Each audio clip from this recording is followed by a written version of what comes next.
Bom, enquanto isso, quero dizer do meu privilégio estar aqui com vocês. Eu preciso agradecer à editora Vida Nova, o Sérgio, o Rogério, que está lá atrás também, pelo convite de estar aqui com vocês. Agradeço ao pastor Maurício, pastor Ernesto Tonini. Eu preciso dizer da minha honra, privilégio de conhecer o irmão. Perdão, o nome do irmão? Paulo. Nós já trocamos algumas palavras lá embaixo, então, privilégio de conhecer o pastor Paulo também. Eu preciso agradecer também a Deus pelo fato de que eu estou praticamente lançando um livro novo aqui no seminário hoje, que é esse material chamado Teologia Cristã, uma introdução à sistematização das doutrinas, que você pode encontrar depois ali fora com o pessoal da Vida Nova. Esse livro não é nem tanto um resumo da teologia sistemática que foi lançada alguns anos atrás com o Dr. Maed, mas é mais uma tentativa de aproximar algumas doutrinas centrais da fé cristã para a vida da igreja. Então, o que você vai encontrar nesse livro, na verdade, é uma introdução à fé cristã. Eu espero que seja uma introdução relevante para o contexto nosso, contexto brasileiro, mas também, por exemplo, levantando algumas questões que você pode usar na escola dominical, na classe introdutória de teologia, uma espécie de... Opa, acho que melhorou. Acho que melhorou aí. Um curso de introdução à teologia, um curso básico de teologia. Então, no final de cada capítulo, você tem algumas perguntas de revisão. No final do livro, há a citação de alguns documentos importantes para a fé cristã, como o Credo de Atanásio, a Declaração de Cambridge, que é uma declaração evangélica mais recente. Há um glossário para personagens principais. Então, algumas vezes, a pessoa que começa a teologia ficou meio perdida com tanta citação de nomes. Então, no final, você tem um glossário de todos os escritores, pais da igreja, teólogos importantes citados no decorrer do livro. E é uma tentativa também de oferecer uma teologia um pouco mais prática. O que essa teologia, o que a teologia sistemática, a teologia cristã tem a falar para o nosso dia a dia, para a nossa vida. Então, você pode encontrar isso nesse material. Eu vou fazer referência a esse livro, a um dos capítulos do livro no decorrer da palestra, mais para frente. Mas nós estamos aqui, na verdade, para lançar um outro livro de Vida Nova, e a palestra tem a ver com esse livro. É um livro chamado Teologias Contemporâneas, escrito pelo falecido Stanley Greens e por Ed Miller. Stanley Greens, ele nos deixou bem cedo, ele faleceu com 55 anos, há 2 anos atrás. Ele teve um aneurisma, um acidente cerebral, mas é um teólogo muito respeitado no meio anglo-saxão. Ele estudou com Wolfhard Pannenberg, um dos grandes teólogos alemães da atualidade, alguém bem tem a fé ou a teologia bem próxima do que nós cremos, do que nós afirmamos. Então, nós estamos aqui oficialmente, não é isso, lançando o livro Teologias Contemporâneas, que eu vou fazer referência a esse livro também no decorrer da palestra. Eu só quero destacar a minha esposa, ela está presente aqui, Marilene. Pode ficar de pé. Ela está me acompanhando hoje. E lá atrás, Tiago. Ele é um dos editores da Editora Fiel e também presidente da Comunhão Batista Reformada do Brasil, que tem desempenhado essa tarefa aí nos últimos meses. Nós estamos gravando a palestra, não é isso? Então, eu queria combinar o seguinte com vocês. Eu vou apresentar a matéria toda e depois a gente pode abrir para perguntas e respostas, ok? Vocês podem interagir e levantar as questões que vocês entendem pertinentes, sugestões, críticas, perguntas, dúvidas. Eu tenho algumas dúvidas também, mas a gente pode tentar responder ou chegar a algum compromisso aí quanto a elas. O tema geral hoje é teologias contemporâneas, mas eu gostaria de começar propondo um problema para vocês. Eu imagino que vários de vocês aí já ter estudado história da igreja e serem craques em história da igreja, mas é muito curioso que, por exemplo, você estuda o impacto dos principais escritores ou pensadores cristãos. Algumas questões para a gente pensar aqui. Por exemplo, Santo Agostinho, ele viveu na África, mais ou menos aí entre Argélia e Tunísia, no 5º século depois de Cristo. Nos legou mais ou menos 80 livros, entre eles Confissões, Trindade, Cidade de Deus, Tratados da Graça. E a teologia dele foi um paradigma, foi um modelo de teologia que exerceu influência sobre a igreja durante mais de 800 anos. Depois dele vem Tomás de Aquino, um sistematizador da fé cristã no século XII, século XIII, professor na Universidade de Paris. O que ele escreveu exerceu influência sobre a igreja durante cerca de 500 anos. Inclusive, ainda é a teologia por excelência da fé católica. Ele tem sido reputado como grande teólogo do catolicismo. E mesmo protestantes como Norman Geisler e R.C. Sproul têm usado muito fortemente a teologia de Tomás de Aquino, especialmente a apologética de Aquino, como contribuição para diálogo, para um ponto de contato com incrédulos e pecadores. A teologia de João Calvino, o famoso reformador de Genebra, foi um paradigma durante 300 anos da história da igreja. Em linhas gerais, há 70 anos, 60 anos, aqui no Brasil há 30 anos, quando você falava de olha, fulano, ele é luterano, ou calvinista, ou pentecostal, você sabia, em linhas gerais, a teologia dele, porque você tinha as grandes linhas mestras da tradição cristã. Só que, especialmente na Europa e depois nos Estados Unidos, na virada do século XIX para o século XX, tudo mudou. Como o livro da Vida Nova frisa bem já a partir do capítulo, do título, o que você passa a ter, especialmente nessa virada do século XIX para o século XX, são teologias. Acabou-se literalmente as grandes escolas teológicas. Você tem vários teólogos, e a gente precisa respeitá-los, são extremamente competentes, a maior parte deles com doutorado nas principais universidades europeias, só que acabou-se as escolas. Por exemplo, alguém foi falar com Karl Barth, famoso teólogo suíço, que eu vou mencionar ele talvez de passagem aqui na palestra, sobre alguns discípulos dele, alguns barthianos, como eles se autodenominavam, e ele disse, olha, Deus me livre dos barthianos. Isso é curioso porque, de certa forma, Barth entendeu que alguns dos seus seguidores estavam indo além e, como ele mesmo diz, voltando ao Egito, voltando ao liberalismo, usando para voltar ao liberalismo teológico do século XIX, de onde eles são com tanto custo, com tanta luta. Mas o fato é que essa exclamação de Barth lembra que acabou-se a época das grandes escolas teológicas.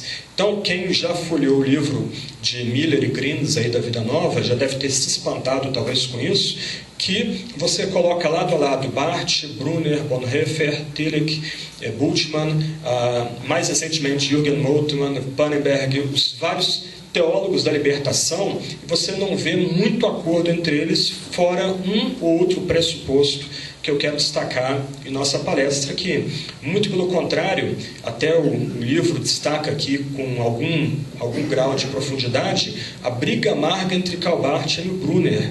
Uma briga que começou em 35, 36, antes do conflito da chamada luta pela igreja na Alemanha, e foi um conflito que se desdobrou, inclusive na época da Guerra Fria, com consequências inclusive para as posições de ambos na Guerra Fria, e os dois só se reconciliaram no final da vida deles, pouco antes da morte de Emil Brunner. Uma briga amarga, uma briga muito triste, por conta da questão da teologia natural, da chamada analogia da fé, e depois por conta da questão do socialismo versus a sociedade livre, uma sociedade democrática liberal. Então, é interessante que mesmo teólogos que poderiam andar juntos, Emil Brunner e Karl Barth eram da Igreja Reformada Suíça, um servia em Berna ou em Basel, outro em Zurique, ambos eram de fala alemã, então não havia nenhuma dificuldade de comunicação, ambos pertenciam à mesma denominação, mas ambos inimigos fidalgais. Barth vai comparar os dois, a baleia e o elefante, duas criaturas de Deus que não tem como se encontrar. Então isso é quase uma parábola do cenário da teologia contemporânea. A minha pergunta é, por que essa mudança tão radical? Porque antes você tinha sistemas que exerceu influência sobre a fé cristã durante tanto tempo, Agostinho, Tomás de Aquino, Calvino, os sistemas que eles criaram, os sistemas que eles formularam, e simplesmente esses sistemas foram eclipsados ou ultrapassados por outros sistemas de pouca duração. Por exemplo, Barth, ele surge no cenário teológico como um vulcão, com a sua carta aos Romanos. Um católico sugeriu que esse livro talvez o livro de teologia mais importante escrito no século XX, foi considerado uma bomba jogada sobre o jardim de infância dos teólogos. A teologia bíblica havia sido decretada como morta, a exegese havia sido tratada como ultrapassada, o que ficou agora eram as ciências da religião, que Barth detestava, tinha completo desprezo pela ciência da religião, e pela ideia de ciência da religião que está por trás dessa noção. E esse livro simplesmente revolucionou a teologia europeia, surgindo daí a chamada neo-ortodoxia, que na verdade é uma tentativa de reinterpretar os pontos principais da teologia reformada, da teologia de João Calvino, para um novo século, para uma era chamada pós-kantiana. Só que essa teologia, que começa com Karl Barth, que vai alcançar seu clímax nos anos anteriores à Segunda Guerra Mundial, com a chamada luta pela igreja na Alemanha, década de 30, e aí você tem entre aqueles que entraram na chamada luta pela igreja, Martin Niemöller e Dietrich Bonhoeffer, tentando preservar a liberdade da igreja de não ser conduzida pelo Partido Nacional Socialista, o Partido Nazista. Mas na época do Concílio Mundial de Igrejas, 1948, onde Karl Barth é um dos preletores, a teologia dele já era ultrapassada, já havia sido considerada como ultrapassada. Ela foi suplantada pela teologia de Rudolf Bultmann, pelo projeto dele de demitologização do Novo Testamento, e que 10 anos depois foi suplantado pelo programa de teologia correlacional ou análise fenomenológica da teologia de Paul Tillich. E depois de Paul Tillich, você tem uma fragmentação radical da teologia no contexto europeu, no contexto americano e também no contexto latino-americano brasileiro. E aí você tem Wolfhard Pannenberg e Jürgen Moltmann, ambos aí se considerando discípulos de Karl Barth, tentando trabalhar a sombra dele, interagindo com ele, mas rompendo com ele. Pannenberg enfatizando muito mais a transcendência divina, e Moltmann, que começa enfatizando a transcendência divina, migrando depois, especialmente em Trindade e Reino, publicado em português, para um contexto de imanência divina, onde Deus interage na história, Deus cresce com a história, e a história é o desdobramento não só dos atos de Deus, mas do próprio ser divino, uma espécie de panenteísmo teológico, se tornando o pivô da teologia cristã. E você migra para o cenário de teologias da libertação, e tem que ser plural mesmo, que eles dependem pesadamente da teologia europeia, especialmente de Jürgen Moltmann, e mesmo Ruben Alves, ele estudou em Princeton, nos Estados Unidos, e dependia também da teologia anglo-saxã, ou pelo menos uma teologia anglo-saxã dominada pela teologia alemã. É interessante que você vê, de um lado, dependência da teologia alemã, do outro lado, fragmentação. Por que teologias da libertação? Porque há uma multiforme interpretação da aplicação do marxismo à análise do fenômeno religioso e da análise da praxis, a palavra-chave para o movimento da praxis teológica para esses líderes do movimento da teologia da libertação, chamada TDL também. Então você coloca Frei Beto, Leonardo Boff, Gustavo Gutierrez, Sobrino e outros lado a lado, ainda que eles tenham, compartilhem uma espécie de guarda-chuva similar, isto é, todos eles partem do marxismo como uma chave para a análise da realidade, para a própria análise teológica. Você tem alguns mais conservadores, como Gustavo Gutierrez, e outros como o próprio Leonardo Boff e o Frei Beto, que abriram mão há muito da ortodoxia católica ou dos pontos principais da teologia católica. Ok, essa é uma palavra introdutória para tentar responder a pergunta por que tal mudança, uma mudança tão dramática dentro do trabalho teológico, dentro do esforço teológico desses homens. Homens brilhantes, homens que devem ser respeitados. O único que era bacharel em teologia era Karl Barth. Ele nunca foi além do bacharel em teologia, ainda que no final da vida dele ele tenha tido, pelo menos, ganhado 15 doutorados honoris causa pelas principais universidades europeias. Mas todos os outros tinham doutorado pelas principais universidades europeias. Berlim, Louvain, Munique, por aí vai. O Barth era o único que tinha apenas o bacharelato, ou tinha a graduação em teologia. Mas por que esses homens mudaram tanto? Por que houve essa mudança tão dramática na teologia? O meu ponto aqui, é isso que eu quero argumentar com vocês pelo próximo tempo, aí, pela próxima hora, é que a mudança é uma mudança de paradigma, ou o que ocorreu é uma mudança de pressupostos no fazer teologia. O que eu quero argumentar, e você tem o título da palestra aí atrás, é que, na verdade, o paradigma que esses homens adotaram foi um paradigma ateísta, aplicando ao fazer teologia, ao trabalho da teologia. Então, o tema geral da palestra é a academia e as ideologias filosóficas, o ateísmo nas escolas teológicas no Brasil. Eu queria, então, começar, na verdade, pelo básico. O que vem a ser uma cosmovisão, antes de entrar no ateísmo propriamente dito. O que eu quero argumentar com vocês aqui, e isso é um ponto que tem que ficar gravado, na verdade, eu me vejo hoje aqui abrindo caminho para vocês, e levantando algumas questões para vocês aprofundarem depois. Mas o ponto aqui que eu quero tratar com vocês é que nenhuma interpretação é neutra. Nenhuma interpretação, nem da criação, nem da Escritura Sagrada é neutra. Todos nós chegamos ao texto sagrado, todos nós percebemos a criação a partir de uma chamada cosmovisão, especialmente a partir de alguns pressupostos e axiomas que todos nós temos. Então, o que eu quero fazer com vocês aqui, bem rapidamente, antes de entrar no ponto principal da palestra hoje de manhã, é definir o que vem a ser cosmovisão, o que vem a ser pressupostos, tentar deixar claro para vocês a importância de entender esses dois conceitos, para depois nós resumirmos o que vem a ser ateísmo, destacarmos, especialmente para nós, quais são os pressupostos ou axiomas principais do ateísmo e, finalmente, como esses pressupostos e axiomas, muitas vezes recebidos por nós de forma inconsciente, determinam a nossa interpretação da Bíblia, da teologia cristã e da própria ética cristã. Então, o que vem a ser cosmovisão? De forma bem simples, a palavra cosmovisão significa uma interpretação do mundo. É a forma que a gente vê o mundo de forma geral, é a forma como a gente interpreta a vida humana. É um sistema de crenças básicas, e aí aparece a palavra pressupostos a primeira vez, que usamos para organizar e interpretar nossa experiência da vida. É literalmente nossa visão de cosmos, ou para os crentes, a nossa visão confessional. Então, o que vem a ser a cosmovisão? A visão de mundo. Toda pessoa, crente ou não, tem uma cosmovisão. Toda pessoa tem uma visão de mundo. Todos nós interpretamos a criação de forma geral, mesmo o texto bíblico, com essa cosmovisão. E essa cosmovisão ela é baseada no sistema de crenças que a gente chama de pressupostos. E esses são usados para organizar nossa experiência da vida. Isso vai ficar mais evidente, eu espero, daqui a pouquinho.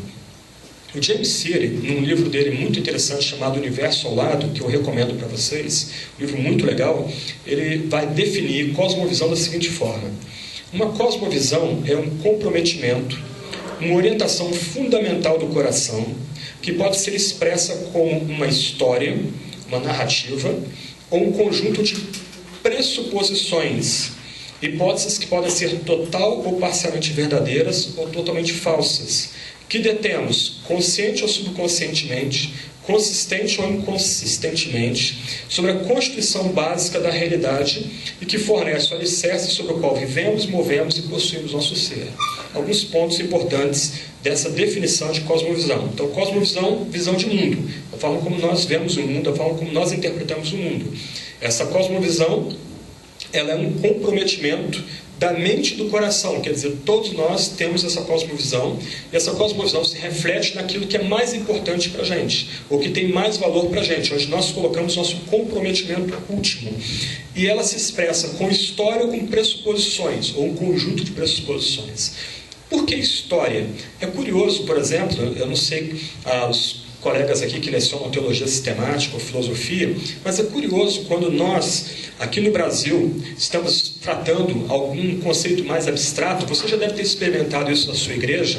Você está falando sobre a pessoa de Deus, Trindade, Espírito Santo, a volta de Cristo, salvação, e alguém pede a palavra e a pessoa conta uma história. É curioso isso, não é? A pessoa conta algo, uma história ligada à sua própria experiência de vida. Não é curioso isso? Por quê? Porque essa é a forma que a pessoa tem de checar se aquele dado abstrato é similar ou tem algum ponto de contato com alguma experiência que vai lhe servir de ilustração. E essa experiência que ela conta na sua palestra, na sua aula, no seu encontro, essa experiência ou história reflete a sua visão de mundo, reflete a forma como ele interpreta o mundo. Só que o Siri vai além, ele fala de história e pressuposições, que podem ser chamadas de hipóteses, axiomas e paradigmas. E essas pressuposições todos nós temos. Elas podem ser total ou parcialmente verdadeiras, ou totalmente falsas, e nós as temos de forma consciente ou subconsciente ou inconscientemente. Elas podem ser consistentes ou inconsistentes. Todos nós temos um conjunto de verdades, muitas vezes não examinadas, que nós usamos como uma espécie de a priori para interpretar a Bíblia, para interpretar o mundo, etc. e tal. Deixa eu tentar ilustrar isso aqui. Por exemplo, uma ideia que estava em voga na década de 90 era a ideia da maldição hereditária. Marilyn Hinckley foi uma das que escreveram e popularizaram essa ideia, inclusive aqui no Brasil. Os livros dela foram publicados no Brasil. Eu imagino que vocês entendem ou conhecem o princípio da maldição hereditária, em que a noção é que se sua vida está travada hoje, é porque algum parente seu deu legalidade a Satanás, deu brecha ao diabo, e o que você precisa fazer é buscar uma revelação de Deus para saber aonde foi dada abertura ao maligno, para amarrar isso nas regiões celestiais, lá atrás, alguma geração sua, 2, 3 gerações para trás. Dessa forma você tem liberdade para seguir em frente. Agora a sua vida está desamarrada, você pode seguir em frente. É curioso isso. Que pressuposição está por trás desse tipo de noção? Basicamente uma pressuposição espírita, kármica. A ideia de que você não é moralmente responsável pelo que você faz, você não tem responsabilidade nenhuma pelo que você faz, mas os problemas que você enfrenta agora, familiares, de saúde, de trabalho, são determinados por alguma ação maligna ocorrida 2 ou 3 gerações atrás, antes de você nascer, inclusive. Então, qual o pressuposto? O pressuposto é espírita. Há uma noção basicamente kardecista por trás desse tipo de interpretação bíblica. É curioso, você abre o Decálogo e pede para um adepto desse movimento ler as maldições pactuais, né? Eu visito o pecado dos pais, dos filhos até 3ª, 4ª geração. Aí você pergunta para a pessoa, vem cá, quem que amaldiçoa aí? Aí o pastor ou a pastora ligado a um movimento desse vai olhar para o texto bíblico, olha para você de novo, olha para o texto bíblico, arranha a garganta e pergunta, é Deus que amaldiçoa? É interessante, a chave hermenêutica dela, o óculos hermenêutico dessa pessoa não estava ajustado ao texto bíblico. Ela se surpreende quando lê que é Deus que amaldiçoa o pecado. Ok? Então todos nós temos nossas pressuposições que podem ser total ou parcialmente verdadeiras ou totalmente falsas, podem ser conscientes ou inconscientes, podem ser consistentes ou inconsistentes. E é sobre essas histórias e pressupostos que nós interpretamos o mundo e a própria Escritura. A cosmovisão, ela pode ser resumida como uma pirâmide, onde o ápice dela determina a base. Então você tem lá em cima axiomas e pressupostos. Depois você tem lógica e raciocínio, a razão, você tem dados e fatos, você tem conclusão, e lá embaixo você tem experiência. Nós, geralmente, paramos no 3º nível. Nós trabalhamos com a noção de que o dado é autoevidente. O dado, ele já é, por assim dizer, aberto para o intérprete. Por exemplo, a gente vê isso nos nossos debates, muitas vezes, seja nos seminários, seja na igreja. Especialmente seminários que tentam priorizar um pouco mais Bíblia, vida devocional. Nós estamos debatendo algum tema teológico apimentado, como escatologia ou soteriologia, e como é que a gente lida com o debate? A gente abre o texto bíblico e diz, você não está vendo o que o texto bíblico diz? Olha o que o texto bíblico diz. E a pessoa está do outro lado do debate, ela tem uma posição que é antagônica à sua posição, e o texto não diz nada para ela.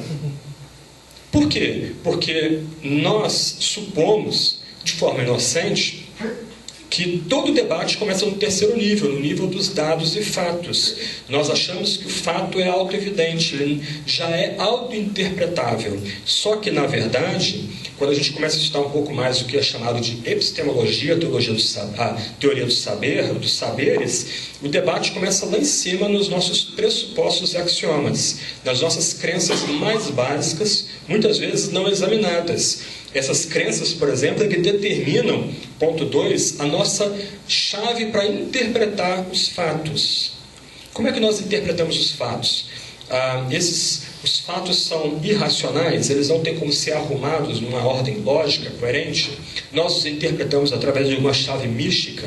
Nós cremos, por exemplo, na lógica aristotélica, na ideia do meio excluído, da lei da não contradição. Como é que a gente interpreta esses fatos? Então, por exemplo, quando a gente estuda interpretação bíblica, hermenêutica é o ponto 2 aí. Por que, por exemplo, uma escola conservadora, ou crentes conservadores, ou crentes de verdade, vamos colocar assim, eles aderem, por exemplo, ao método histórico-gramatical? Ponto 2. Por causa de alguns pressupostos e valores que eles têm. Bom, Deus, ele cria todas as coisas, Deus é racional, Deus, ele cria a linguagem, Deus usa a linguagem para se comunicar. Se Deus cria a linguagem, a gente tem que dar valor às palavras, a gente tem que dar valor à história onde essas palavras foram inseridas. Então, bom, por causa de alguns pressupostos e axiomas, eu vou escolher, eu vou abraçar uma forma de interpretar, ponto 3, os dados.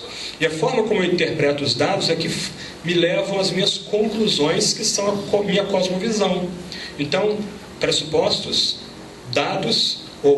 pressupostos, lógica, ou a interpretação, dados e conclusões. Essas conclusões vão me empurrar para a experiência. Isto é, a forma como eu me relaciono da forma mais ampla possível com a criação. Opa, tem alguém sendo congelado aqui.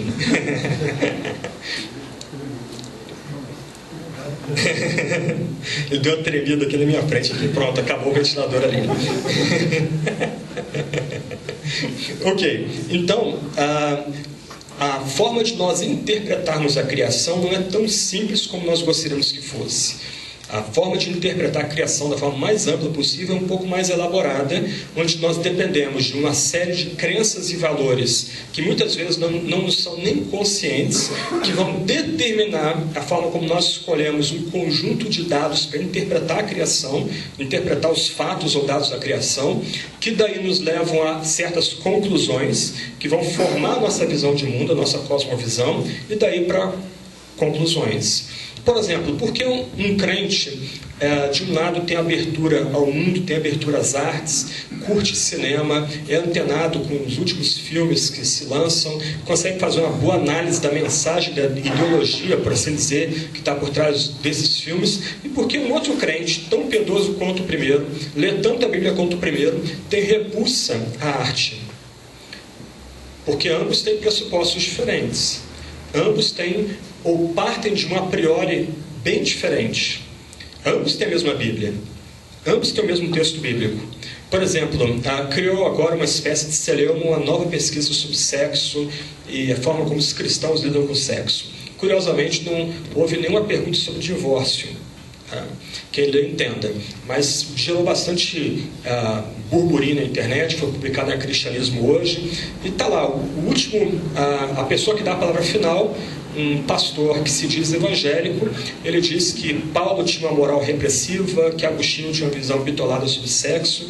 Ele demonstra que nem tem familiaridade com as obras de Agostinho, para dizer um negócio desse, mas ele basicamente diz que o paradigma mudou quanto à sexualidade. Por que alguém afirma ou abraça uma posição dessa? Porque os seus pressupostos mudaram e a forma dele interpretar os dados que a Bíblia tem a respeito da sexualidade também mudaram.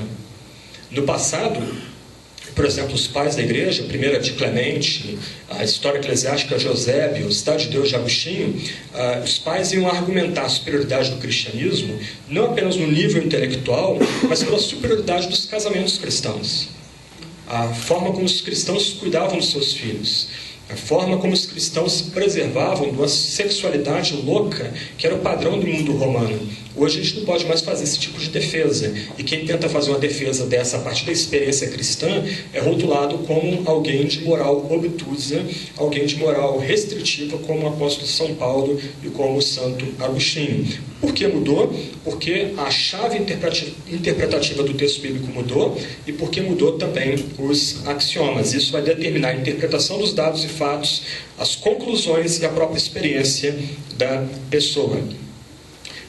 Qual é o papel dos pressupostos, então? Esses pressupostos são proposições básicas, tomadas como a verdade sem prova anterior. Ninguém argumenta a respeito da veracidade de pressupostos. A pessoa já pressupõe que seus pressupostos são verdadeiros, além de qualquer exame, que são a base para determinar todas as demais proposições que fazem parte da interpretação do mundo daquela cosmovisão. É importante entender que os pressupostos, como eu já disse, não são resultado de argumentos anteriores. Se fossem, eles seriam conclusões e não pressupostos. Os pressupostos são aquelas verdades que são consideradas tão óbvias que ninguém pode duvidar delas. Okay? Que são nossas crenças mais básicas que a gente nunca questiona. A gente já parte do ponto que elas são verdadeiras e elas que vão estruturar nossa interpretação dos dados e fatos e também da nossa experiência. Um pequeno diálogo aqui de um livro chamado Persuasões que ilustra isso aí. Um personagem vira para o evangelista e pergunta: você continua referindo-se a suposições. Por quê? O evangelista diz: porque é de onde tudo se origina. Os fatos não nos levam às nossas várias suposições, mas as nossas suposições influenciam a maneira como vemos os fatos. Não importa como tais suposições são chamadas, pressuposições, premissas, o que for, o resultado é o mesmo. Aí o incrédulo: então os fatos não importam? O evangelista: não disse isso. Se a premissa é verdadeira, então os fatos ajustar-se-ão perfeitamente. Se a suposição é falsa, não se ajustarão. Caso isso aconteça, o pesquisador deveria reexaminar a suposição inicial. A evidência é importante, mas não a origem de tudo. Não se pode enfrentá-la objetivamente. Então, nesse sentido, e eu não quero complicar muito mais o jogo aqui, tudo que nós fazemos é interpretação. Até mesmo o incrédulo, ele parte a priori. Até mesmo o cientista trabalhando no laboratório, ele parte de um conjunto de crenças básicas. Ele ficaria muito ofendido com esse tipo de fala, mas para entrar no jogo dele, o cientista que exige para si neutralidade científica, que é um mito, ele parte de um conjunto de axiomas ou pressupostos para interpretar os seus dados. Quem melhor argumentou a respeito disso foi um filósofo da ciência chamado Thomas Kuhn, num livro extremamente polêmico e importante chamado A Estrutura das Revoluções Científicas. Esse erudito, ele provou no livro dele, argumentando que as ciências elas se desenvolvem aos saltos. Na medida que os paradigmas mudam, na medida que os axiomas mudam, a ciência se desenvolve. Logo, não há ciência neutra, não há neutralidade científica. Eu vou tratar isso aqui daqui a pouco, especialmente quando a gente for falar das ferramentas críticas de interpretação bíblica. Isto é, os dados não são autointerpretáveis. Os dados necessitam de um conjunto de crenças chamadas pressupostos para serem interpretados. Ok. É fundamental que, ao analisar qualquer cosmovisão, os pressupostos sejam descobertos e avaliados. E a nossa questão agora de manhã é: quais são os pressupostos que determinam muito da pesquisa crítica teológica do século XX? Quais são aqueles axiomas ou crenças tomadas como verdade, ou crença tomada como verdade, que determina muito do esforço das teologias do século XX? Isso é essencial porque nem sempre são óbvias as ideias que controlam as conclusões presentes na estrutura de uma cosmovisão. De fato, não seria exagero dizer que a maioria das pessoas não são conscientes dos seus pressupostos e, por isso, são controladas por ideias que nunca chegaram a entender. O resultado é que as pessoas fundamentam a sua interpretação da vida no alicerce equivocado, sem ter a menor noção de que há algo profundamente errado por trás disso. Ok. Posto isso como base, vamos trabalhar então um pouco, primeiro, ateísmo e depois como o ateísmo exerceu influência sobre o trabalho principalmente dos discípulos dos teólogos do século XX. O que vem a ser o ateísmo, então, de forma bem sucinta, bem resumida? É o sistema filosófico que nega a existência de Deus, isso aqui é óbvio para a gente, que afirma que o universo existe como uniformidade de causa e efeito, isto é, não há nenhum ser soberano ou superior que possa interagir com a criação está presa a uma espécie de determinismo natural ou naturalista, logo não se deve ter nenhuma expectativa de milagres ou mudanças sobrenaturais ou vindas de fora.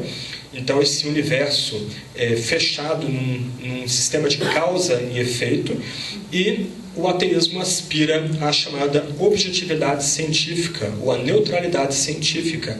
Então, o ateísmo ele supõe que, a partir de alguns dados científicos, você pode descobrir a verdade. Okay? Então, isso, em linhas gerais, é o ateísmo, um sistema filosófico que nega a existência de Deus, que afirma que o universo existe como uniformidade de causa e efeito num sistema fechado, isto é, sem a possibilidade de haver uma intervenção sobrenatural de fora da própria criação, e que aspira à objetividade científica. Um dado curioso aqui é que não se fala então mais de criação, fala-se de natureza. Essa linguagem começou a se mudar desde o século XVII, século XVIII, com a entrada do deísmo no cenário intelectual europeu. E você não precisa queimar muita cabeça para ver a diferença, ou notar a diferença de significados das palavras. Criação, ela pressupõe algo de fora que dá ordem e sentido à coisa criada. Natureza pressupõe que a coisa criada, por assim dizer, ela se desenvolve naturalmente ou subsiste naturalmente. Então, é curioso que até muitas vezes em livros de teologia e livros sobre pensamento cristão se use a palavra natureza e não criação. Por quê? Porque os paradigmas exercem tamanho controle sobre a nossa interpretação do mundo que nós simplesmente já entramos no jogo usando as mesmas palavras que aqueles em oposição à nossa fé e crença também usam. Ok. Quais então são os principais pressupostos do ateísmo, especialmente de um ateísmo que comece a entrar dentro do pensamento cristão, dentro da teologia cristã? Primeiro, e esse é o mais importante, a completa negação da transcendência. E aqui eu estou caminhando num lago de gelo bem fininho, porque eu estou tratando, junto com os ateus, os próprios agnósticos. E há uma espécie de agnosticismo cristão também. Então, isso vai ficar evidente logo na proposição seguinte. Mas, em linhas gerais, um dos pressupostos principais do ateísmo é que não há nada que nos seja transcendente, não há nenhuma realidade que seja maior do que a gente. Obviamente, então, não há nenhuma crença na soberania de um Deus absoluto, imutável, um Deus acima de nós, um Deus completamente soberano, um Deus onipresente, onisciente. A transcendência é completamente negada. Em certos círculos mais agnósticos, há uma ênfase no imanentismo. Isto é, se Deus existe, se há algum ser acima de nós, um ser superior, esse ser se confunde com a própria criação, esse ser ele se confunde com o próprio desdobramento da história, ele se confunde com o embate histórico. Nesse sentido, então, você tem algumas vertentes de teologia, como em Paul Tillich, que vão afirmar o chamado panenteísmo, isto é, a própria criação está contida na divindade e se confunde com a própria divindade. Então, de um lado, o ateísmo parte de uma a priori de negação da transcendência divina, não há nenhuma noção aí de um ser soberano, um ser que intervenha na história, um Deus que se comunique, um Deus que dê sentido à história, um Deus que gere uma meta-história que abarca todas as histórias menores. Do outro lado, em contextos um pouco mais agnósticos, há alguma ênfase na imanência da divindade. Um outro ponto importante ligado ao ateísmo, especialmente no ateísmo, na influência do ateísmo dentro das escolas teológicas, há um antissobrenaturalismo a priori.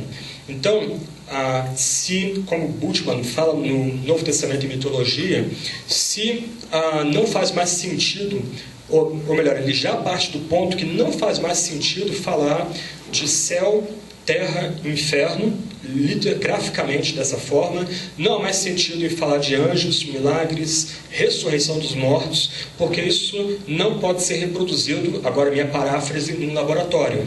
Você não tem como reproduzir isso.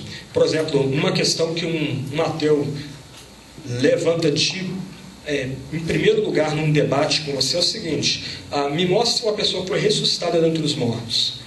Como isso não pode ser repetido, logo então os mortos não ressuscitam, Cristo nunca ressuscitou dentre os mortos. O ponto aqui é que essa cosmovisão já parte de um anti-sobrenaturalismo. Não tem como se haver, ou não ocorre-se milagres. Se você supõe que há um milagre, por exemplo, no hospital, uma pessoa desenganada volta à vida e os médicos ficam espantados com aquilo, é porque não houve um milagre. Na verdade, nós não temos dados para explicar aquele fato, aquele dado ali. Então, com mais fatos, com mais pesquisa, vai se concluir que o que aconteceu é que a pessoa se curou normalmente, algum mecanismo interno do ser humano levou aquela pessoa a transcender aquela experiência limite o que ela estava passando ali no hospital. Então, outro pressuposto do ateísmo é o antissobrenaturalismo, que se manifesta também na interpretação bíblica, e o que eu vou tratar daqui a pouco. Se Deus não intervém miraculosamente com sinais e prodígios na criação, logo então você não tem como lidar de outra forma com milagres na Bíblia, profecias, que não reinterpretando-as ou negando-as como uma história antiga, uma lenda primitiva ou algo desse gênero. A gente volta a isso já já. Outro ponto importante é que a moral é relativa à percepção social ou individual. Tornando a coisa um pouco mais próxima de nós aqui, isso explica, o ateísmo, como pressuposto explica, porque alguns, entre aspas, pastores e teólogos que se dizem cristãos, não têm nenhum problema, por exemplo, com os debates ligados à PL 122. Por quê? Eles partem do a priori que, já que não há nenhuma instância de transcendência acima da criação e que Deus não se revela ante sobrenaturalismo, logo a questão da ética e da moral ela é relativa e socialmente condicionada. Então, quando Paulo escreve Romanos 1, Paulo estava reagindo com muita virulência e muita força a um contexto altamente sexualizado, especialmente nas camadas mais elevadas do Império Cristão. Romanos 1, 18 a 32, ele está tratando especialmente dos poderosos, eles que adoravam aves, quadrúpedes e répteis, eles que adoravam a criatura e não o Criador, eles prestavam culto aos imperadores já mortos, como Otávio Augusto e Tibério e Calígula, elevados à deidade, mas, do outro lado, aquilo ali não diz muito a gente. Paulo está falando ali, dizem esses teólogos, entre aspas, cristãos, que Paulo está atacando, na verdade, uma vida promíscua, que hoje Paulo não teria problema com dois homens ou duas mulheres constituírem família, Deus mesmo pode abençoá-los. Por isso, um jornal do Rio de Janeiro, na época do debate lá no STF, chamou um grupo que tem abertura para esse tipo de postura ética, como evangélicos, entre aspas, moderados. Eles colocaram entre os jornais esse grupo como evangélicos, abre aspas, moderados, fecha aspas. Mas para essas pessoas moldadas num contexto ateísta, numa cosmovisão ateísta, o mal moral é relativo ou à percepção social ou individual. Isto é o Estado ou o partido que determina o que é o mal, por meio de leis e regras, ou o próprio indivíduo, em última instância, como o a priori, ou o pressuposto final, ele que determina o que é o mal moral, o que é ético, o que não é ético. Logo, o ser humano finito se torna o critério último. Então, isso explica muito da fragmentação, não só da teologia, mas voltando mais um pouco atrás, a fragmentação da filosofia no século XVIII e no século XIX. Antes, você também tinha os grandes sistemas interpretativos. basicamente o platonismo e o aristotelismo, com algumas variantes entre eles. E foram as duas correntes filosóficas que dominaram o Ocidente até o século XVII, século XVIII, em meados do século XVIII. Só que com o deísmo, ambos foram suplantados por uma miríade de outras correntes filosóficas. Você pode pensar não apenas em Kant, mas você pode pensar em Comte, você pode pensar em Karl Marx, você pode pensar no próprio Freud, e entre outros que não só ajudaram no processo de fragmentação dos saberes do Ocidente, mas, do outro lado, se erigiram como critério último de interpretação da criação. E aqui eu preciso levantar um ponto importante. É sugerido, com bastante ênfase, que é intelectual e academicamente aceitável abraçar esses novos fundamentos de saber e novos meios de interpretação. Então você vai para a faculdade de História, o pressuposto básico é marxismo. É impressionante, parece uma linha de montagem. A pessoa vai fazer uma faculdade de História, mesmo numa faculdade particular, toda a chave interpretativa basicamente marxista. Mesmo numa faculdade de filosofia, não se estuda mais Platão e Aristóteles, talvez nem mesmo Kant. Toda a chave para interpretar a filosofia é basicamente pós-marxista. Talvez até mesmo marxismo cultural de Gramsci sendo aí erigido como a chave mais importante de interpretação dos embates filosóficos. Mas, como alguém já sugeriu, uma pergunta aqui. O que é mais intelectual? Ou mais racional, melhor dizendo?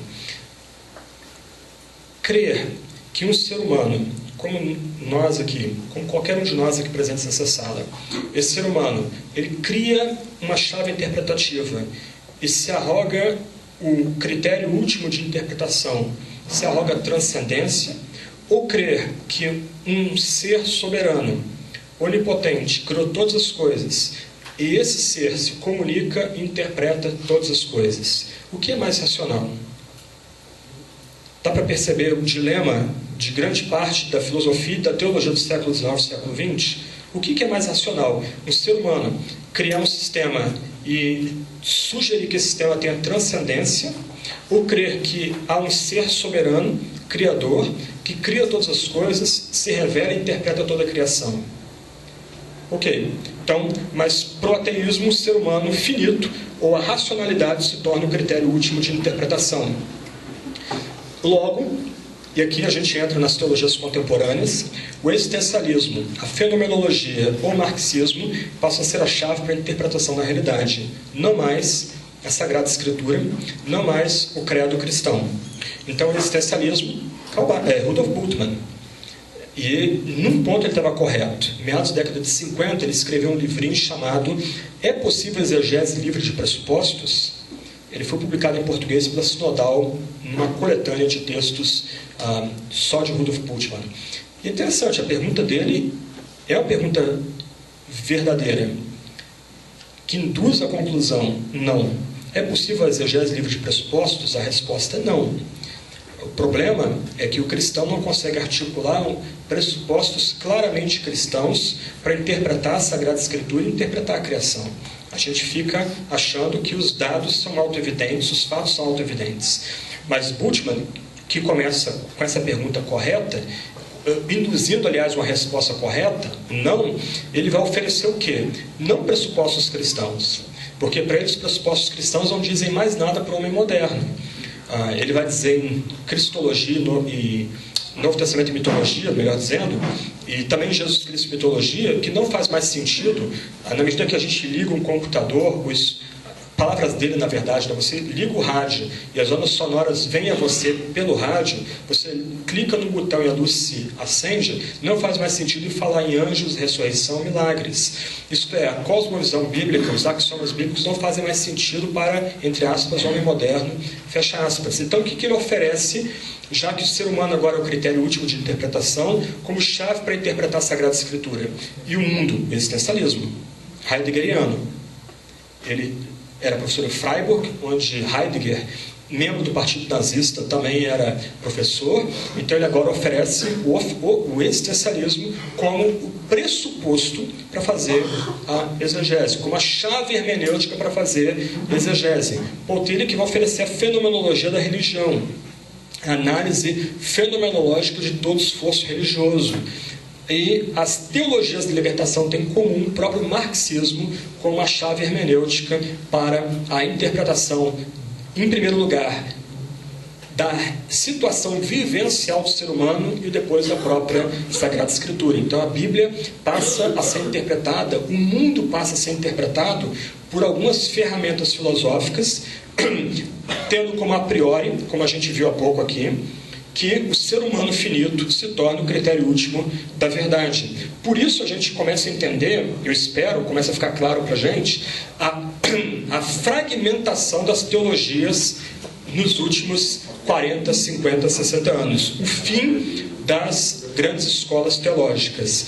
Por quê? Porque as grandes escolas teológicas do passado, elas partiam do a priori de que os pressupostos bíblicos são confiáveis e verdadeiros, e eles eram resumidos no credo apostólico.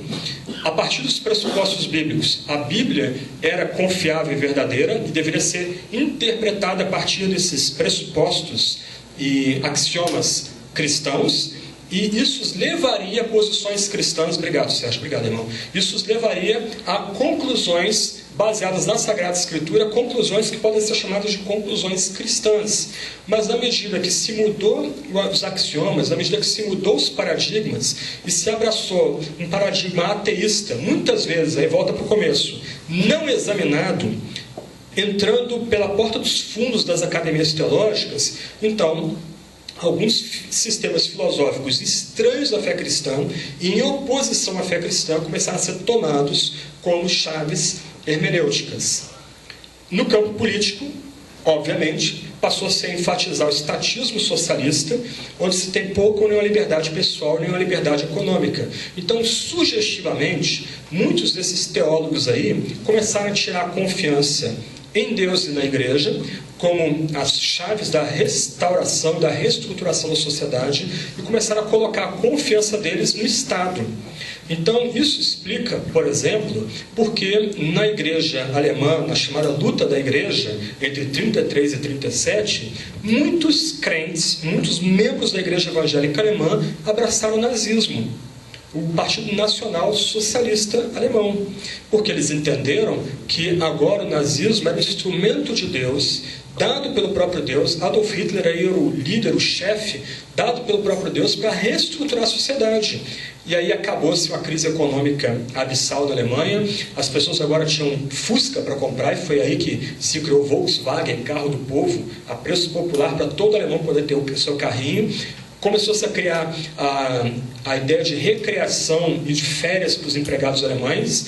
A corrida armamentista levou a uma demanda por funcionários, empregados e mão de obra especializada, e começou-se a empregar os alemães. Então, se antes, final da década de 20, os alemães tinham que comprar um pãozinho francês, literalmente botando marcos num carrinho de mão, uma foto famosa da grande recessão, do impacto da grande recessão na Alemanha, né?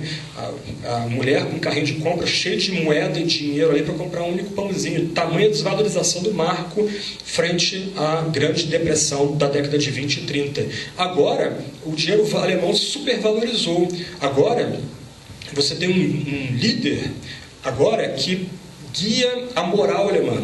Homossexuais não são tolerados, apesar de Hitler e muito da camarilha dele terem uma moral muito esquisita, e segundo alguns atores, Hitler flertar com a própria homossexualidade. Reinhard Heydrich, que era a pessoa que engendrou a solução final, era bissexual. Ok, fecha parênteses. Mas ao mesmo tempo, você tem essa moral ambígua, ao mesmo tempo você tem uma face do partido altamente moralista, apoiando a igreja, entre aspas, a igreja lotando, mas do outro lado você tem essa face promíscua do próprio partido, ou pelo menos a liderança do partido. Mas qual é o ponto aqui? O ponto é que os crentes, por conta dessa mudança de paradigmas, transferiram sua confiança de Deus e da igreja para o Estado. Mesma coisa no comunismo.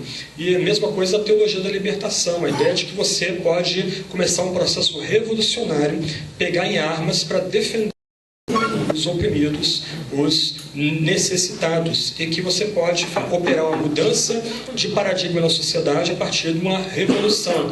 E o livro aqui, Teologias Contemporâneas, no capítulo de Gustavo Gutierrez, reflete bem essa ambiguidade da própria teologia da libertação. Alguns mais pacifistas, mas pelo menos os líderes do movimento, propensos a usar a violência para impor uma revolução a partir de um novo Estado. Então, nesse sentido, a confiança nesse sistema mais ateísta é removido do Deus transcendente para o Estado. A ironia é que o Estado com E maiúsculo ou partido com P maiúsculo, caixa alta, passa a ser transcendente. Só se pode criticar o Estado ou partido quem serve o Estado ou partido. Qualquer crítica de um outro partido rival ou de pessoas que estão à margem do Estado ou do partido são repudiadas, são caricaturizadas, são tornadas desnecessárias. Okay? Então, esses são alguns pressupostos do ateísmo. E como é que eles influenciam a interpretação bíblica nas escolas teológicas? Ok. Primeiro, a ênfase passa, então, a uma interpretação científica da Bíblia. Como se houvesse uma interpretação científica ou moralmente neutra da Bíblia. Então, você só consegue interpretar a Bíblia a partir do uso das ferramentas histórico-críticas, especialmente crítica da forma, crítica da ação, crítica histórica, etc. e tal. Qualquer tentativa de interpretar a Bíblia fora desses métodos críticos, que algumas vezes estão até em oposição uns aos outros, é rejeitado como uma leitura pietista, meramente devocional da Sagrada Escritura, uma interpretação não científica, logo inferior da Sagrada Escritura. É interessante, Helmut Tillich, que foi pastor em Hamburgo, um pastor luterano muito famoso dessa época, e de certa forma inimigo da teologia liberal e de certa vertente da teologia neortodoxa, ele num livrinho dele, que eu julgo que é a leitura obrigatória para todo aluno de primeiro ano, chamado Recomendações de Jovens Teólogos e Pastores, que a Vida Nova tinha que lançar ou relançar esse material em português. Ele conta a história, ou ele recria uma história que é típica de nossos seminários. O aluno entra no seminário cheio de paixão por Deus, amando a Deus, buscando a unção do Espírito, evangelista, frequentando a igreja, pronto a apoiar as pessoas na igreja. Só que ao final do primeiro ano do seminário, ele mudou completamente. Especialmente se ele entra num seminário influenciado pela teologia liberal ou neortodoxa europeia. Rapidamente, ele vai pegar Novo Testamento e Mitologia do Rudolf Bultmann, traçando em vermelho as partes mais escandalosas e picantes daquele livro, e com muita velocidade vai levar aquilo para a igreja para começar a escandalizar o pastor dele, os diáconos dele. Ele finalmente descobriu uma chave interpretativa científica, academicamente respeitável para interpretar a Sagrada Escritura. Tudo que a igreja fez em 2000 anos de história está errado. Toda a leitura bíblica da igreja foi uma leitura inocente, meramente devocional, meramente privativa, pietista, no sentido mais pejorativo e negativo que há. Agora, finalmente, você tem chaves academicamente aceitáveis, intelectualmente respeitáveis para interpretar a Sagrada Escritura. Então você pega, por exemplo, o livro do Robert Gundry, Panorama do Novo Testamento, ele tem umas páginas de abertura muito legais, que não tem outro material de interpretação do Novo Testamento em português, ou de introdução ao Novo Testamento em português. Ele tem uma tabelinha das chamadas ferramentas críticas. Você fica até perdido, tamanha quantidade de ferramentas críticas foram criadas a partir do século XX. Então você tem teólogos como Bultmann, Käsemann, Kimmel, Kuhlmann, todos eles criados nesse ambiente ateu, nesse paradigma ateísta de interpretar a criação, mas cada um deles em oposição ao outro, uns mais crentes, outros menos crentes, né? Um amigo meu, com um senso de humor muito peculiar, disse que Rudolf Bultmann descobriu da forma mais quente possível que ele estava errado, né? Que maldade, né? Puxa vida, é maldade isso. Minha formação toda foi no seminário liberal. Eu estudei no Seminário Batista do Sul, do Brasil. Alguns colegas aqui estudaram lá também. Mas na minha época, fora o professor de homilética e fora o professor de teologia sistemática, todos os professores eram liberais. meu professor de Antigo Testamento, ele chegou a blasfemar em sala de aula. Um professor meu de hermenêutica, para provar que a Bíblia é um livro comum, ele blasfemou mesmo, não vou repetir, isso aqui está sendo gravado, foi muito feio o que ele falou a respeito da morte de Jesus na cruz. Ele quase apanhou, a apologética da minha turma era bem rasa, ele quase foi surrado em sala de aula. Um colega meu, eu conheço ele, eu lembro o nome dele até hoje, ele levantou e falou assim: você quer quebrar minha fé? Eu vou quebrar a sua cara. E bateu pra dentro. O professor grudou na parede, literalmente. Acho que a fé dele foi renovada ali. 3 caras tiveram que segurar esse colega meu. Eu olhei, sentava na frente, né, olhando pro colega lá. Me solta, eu vou quebrar esse cara, não sei o que. O professor grudado na parede, sem saber para onde correr. Mas é curioso, por exemplo, ele pegava o Teologia do Antigo Testamento do Hazel, que é um livro descritivo, mas ele pegava as partes mais escandalosas para trazer para a sala de aula, porque ele entendia que somente uma interpretação científica do Antigo Testamento, à luz das ciências da religião, pode nos levar a interpretar corretamente o Antigo Testamento. Mal ele sabia, e aqui tem um dado mais escandaloso que só um autor, até eu sei que é dado isso para a portuguesa, que o pano de fundo, segurem, de JDP, Deutero Isaías, Trito Isaías, Deutero Daniel, as datações tardias, por exemplo, de Eclesiastes, não só tem como pano de fundo o ateísmo do século XIX, século XX, mas tem como pano de fundo o antissemitismo também. Tá? Graf Wellhausen, a teoria de Graf Wellhausen é determinada pelo antissemitismo, que já dominava as academias alemãs e francesas já desde o século XIX. Ernest Renan, que escreveu A Vida de Cristo, que é uma vida limpa de Jesus, sem milagres, sem curas, sem ressurreição, sem sinais e prodígios, ele era antissemitista. A sociedade intelectual francesa e alemã era pesadamente antissemitista. Leia depois sobre o caso Dreyfus, um militar judeu que foi escorraçado na França no século XIX. Se alguém pulasse do século XIX para o século XX, pulando o Holocausto e a morte dos judeus, 6 milhões de judeus mortos na Segunda Guerra Mundial, e se perguntasse para essa pessoa onde surgiria o Holocausto, ela sugeriria com muita velocidade: se tiver que ter um Holocausto, a Shoah vai ser na França ou na Rússia, onde já estavam tendo os pogroms na Rússia. Por quê? E o reverendo Tonini pode expor melhor depois vocês sobre isso, porque os judeus começaram a fugir para Israel final do século XIX, século XX, e daí vai surgir o Estado de Israel década de 40, porque eles estavam sendo perseguidos e mortos na Rússia por causa do antissemitismo. Há um livro publicado pela editora Planeta chamado A Chegada do Terceiro Reich. Ele tem seus problemas, ele é muito crítico sobre a fé cristã, para a fé cristã, e as críticas dele são toscas e infelizes, mas ele tem um capítulo muito provocador sobre o antissemitismo das universidades alemãs. E ele pega Martin Heidegger para pavor e terror dos discípulos dele, mostrando por que ele abraçou o partido nazista e andava com um pino lá com a suástica no peito. Isso era comum naquela época. Então é interessante notar que essa ênfase em interpretações científicas da Bíblia, essa ênfase nas ferramentas críticas para a interpretação do Antigo e Novo Testamento, especialmente a crítica da forma aplicada ao AT&T, na verdade são impostas no ambiente teológico de forma acrítica e intelectualmente, epistemologicamente ingênua. Aqueles que defendem esse tipo de método não conseguem conectar o método aos seus pressupostos ateístas e também antissemitistas. Então, pressupõe-se agora que somente a partir da ênfase em métodos histórico-críticos pode-se descobrir a mensagem do texto. Isso, por exemplo, vai gerar o Seminário de Jesus, que é citado aqui no livro do Miller e do Grindos, no capítulo sobre Bultmann, onde, usando-se as ferramentas críticas, supõe-se que apenas 18% dos ditos de Jesus nos evangelhos são fidedignos. O restante, tudo criado a partir da construção da fé da igreja.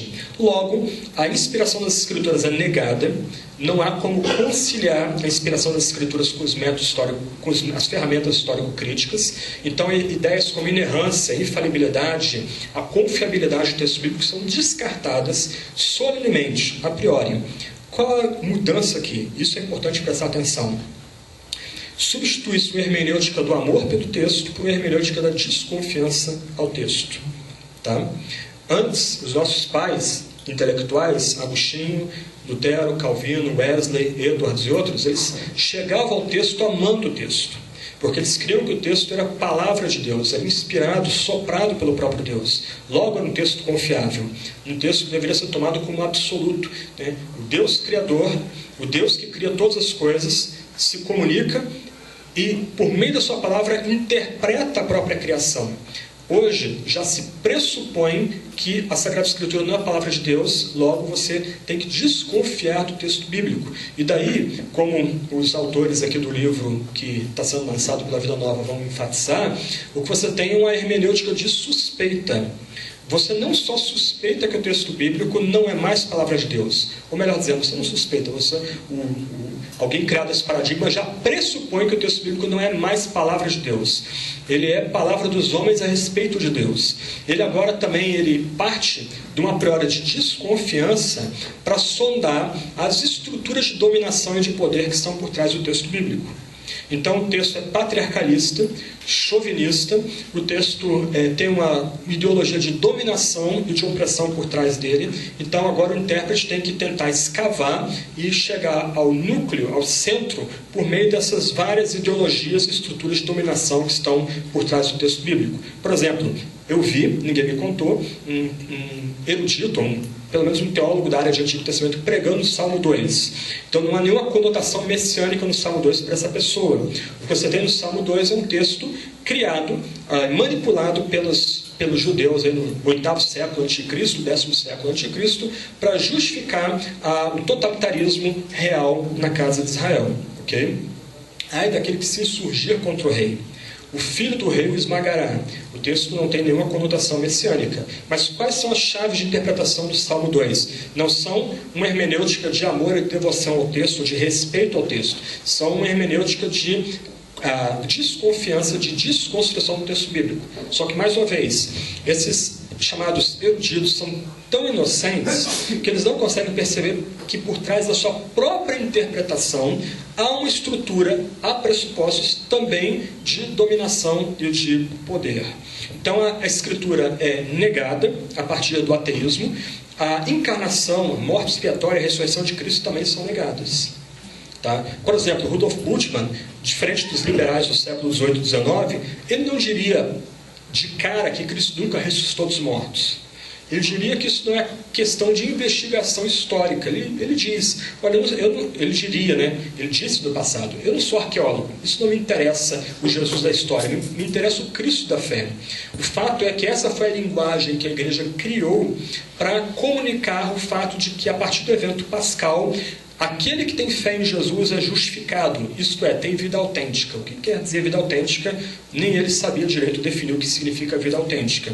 Mas isso que significa o programa de demitologização bultmanniano, isto é, e além do mero texto. O texto não tem significado histórico, cronológico, e nem deve ser preocupação para nós. Mas a partir do existencialismo é necessário descobrir o que aquela literatura, o que aquelas imagens querem comunicar ao homem contemporâneo, à mulher contemporânea.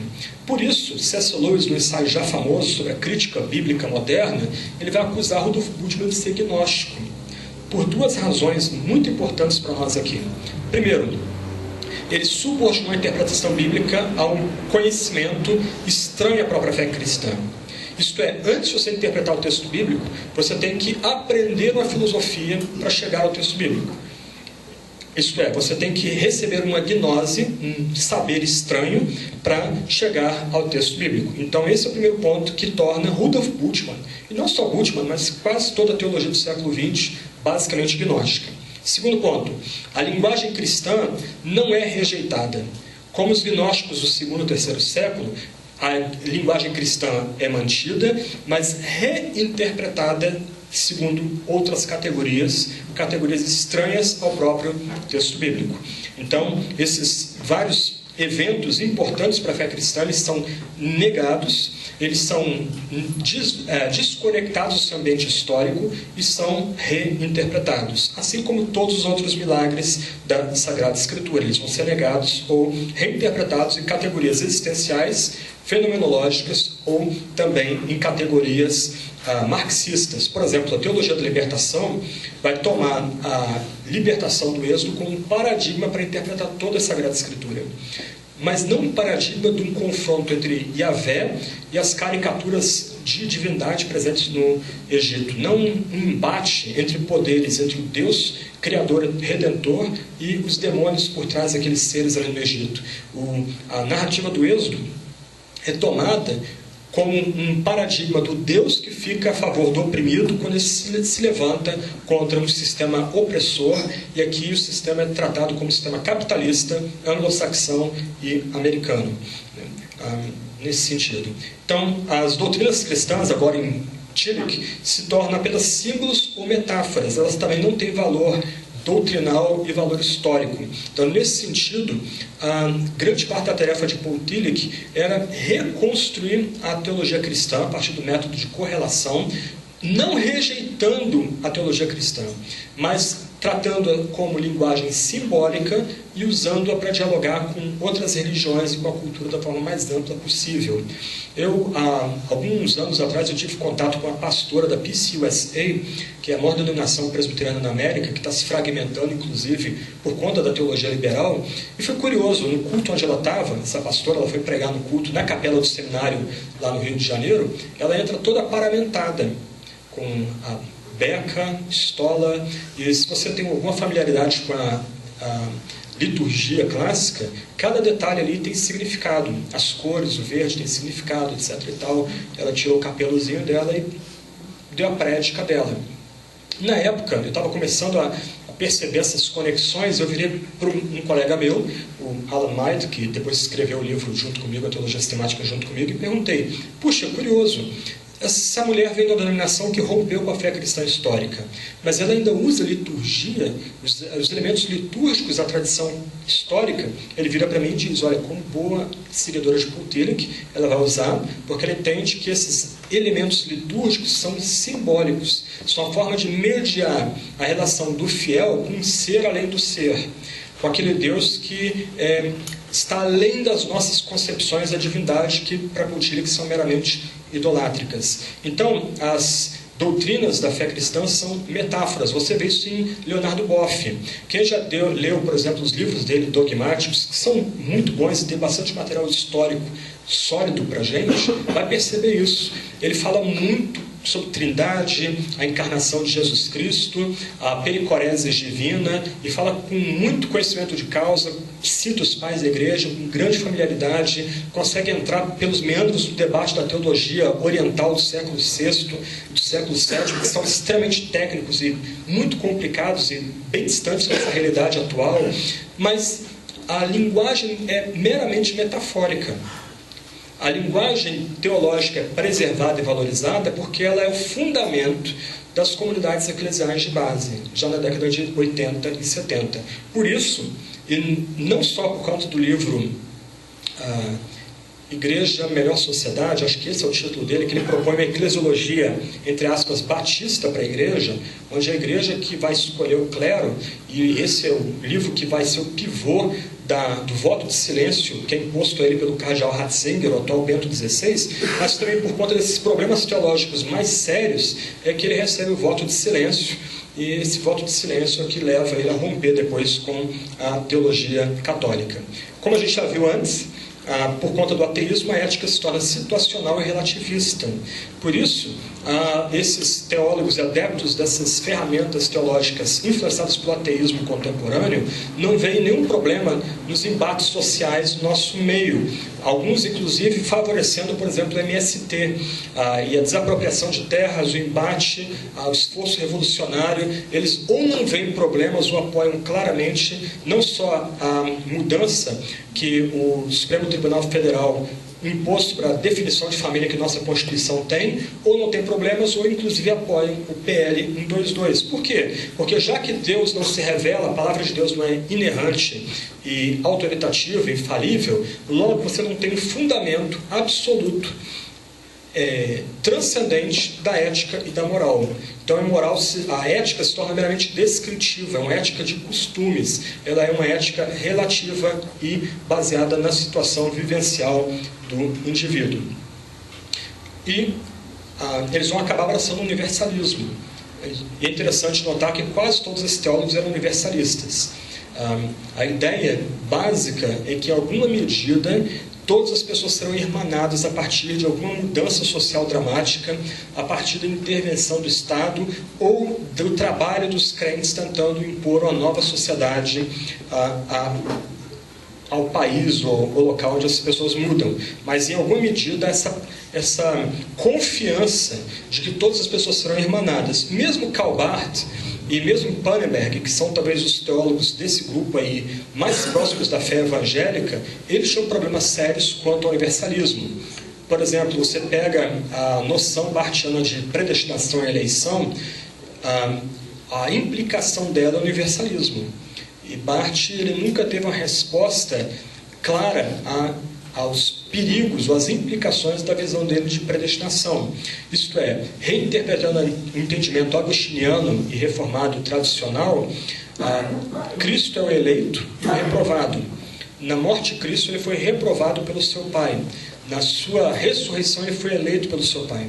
Em sua morte, já que ele é o segundo Adão, toda a humanidade estava presente, toda a humanidade estava presente em Cristo. Então toda a humanidade foi reprovada na morte de Cristo. E já que toda a humanidade está em Cristo como segundo Adão, toda a humanidade é eleita em Cristo. E é isso. Toda a humanidade, todas as gentes já foram eleitas em Jesus. Cadê a urgência da proclamação? Wolfhard Pannenberg, que é um desses teólogos que eu admiro bastante, e no meu livrinho aqui eu estou tentando interagir mais com ele do que no livro anterior, ele, em alguma medida, ele criou uma noção de evangelização pós-mortem. Isto é, aqueles que morreram morreram sem o conhecimento explícito de Jesus, eles serão visitados por Cristo, uma noção baseada em 1 de Pedro capítulo 3, e eles receberão uma chance de se reconciliar com Jesus, e já que eles serão apresentados ao próprio Jesus, ou Jesus irá proclamar libertação aos espíritos de prisão, esses serão atraídos irresistivelmente a ele. Então é interessante que por trás de muito da teologia contemporânea você tem a ideia do universalismo, isto é, de que todas as pessoas podem vir a ser salvas no final, seja a partir da obra de Cristo, seja a partir da criação, da revelação geral, da teologia natural, seja a partir da reconstrução da sociedade, a partir do partido, do Estado ou mesmo do agente cristão. Ok, então esses são as influências do ateísmo nas escolas teológicas. O que eu estou querendo argumentar com vocês aqui?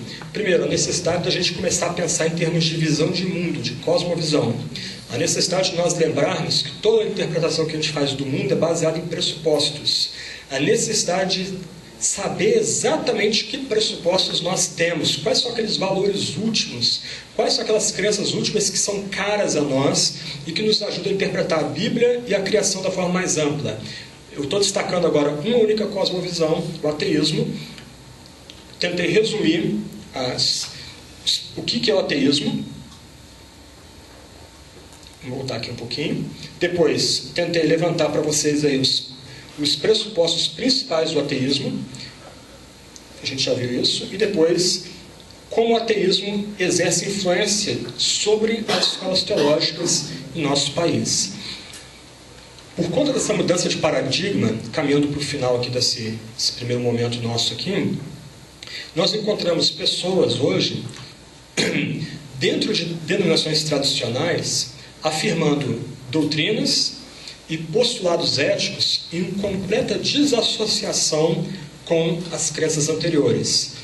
Eles têm que confessar, olha, durante muito tempo eu fui um evangélico inocente, agora eu não sou mais evangélico.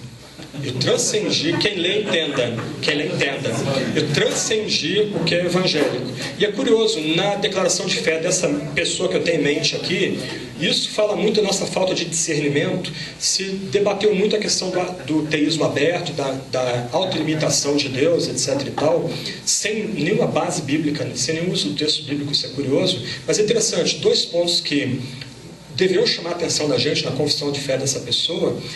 Ele diz lá, olha, que ele não cria mais a Bíblia como inerrante, como palavra de Deus. É um texto que reflete muito mais os valores de quem o preparou no passado.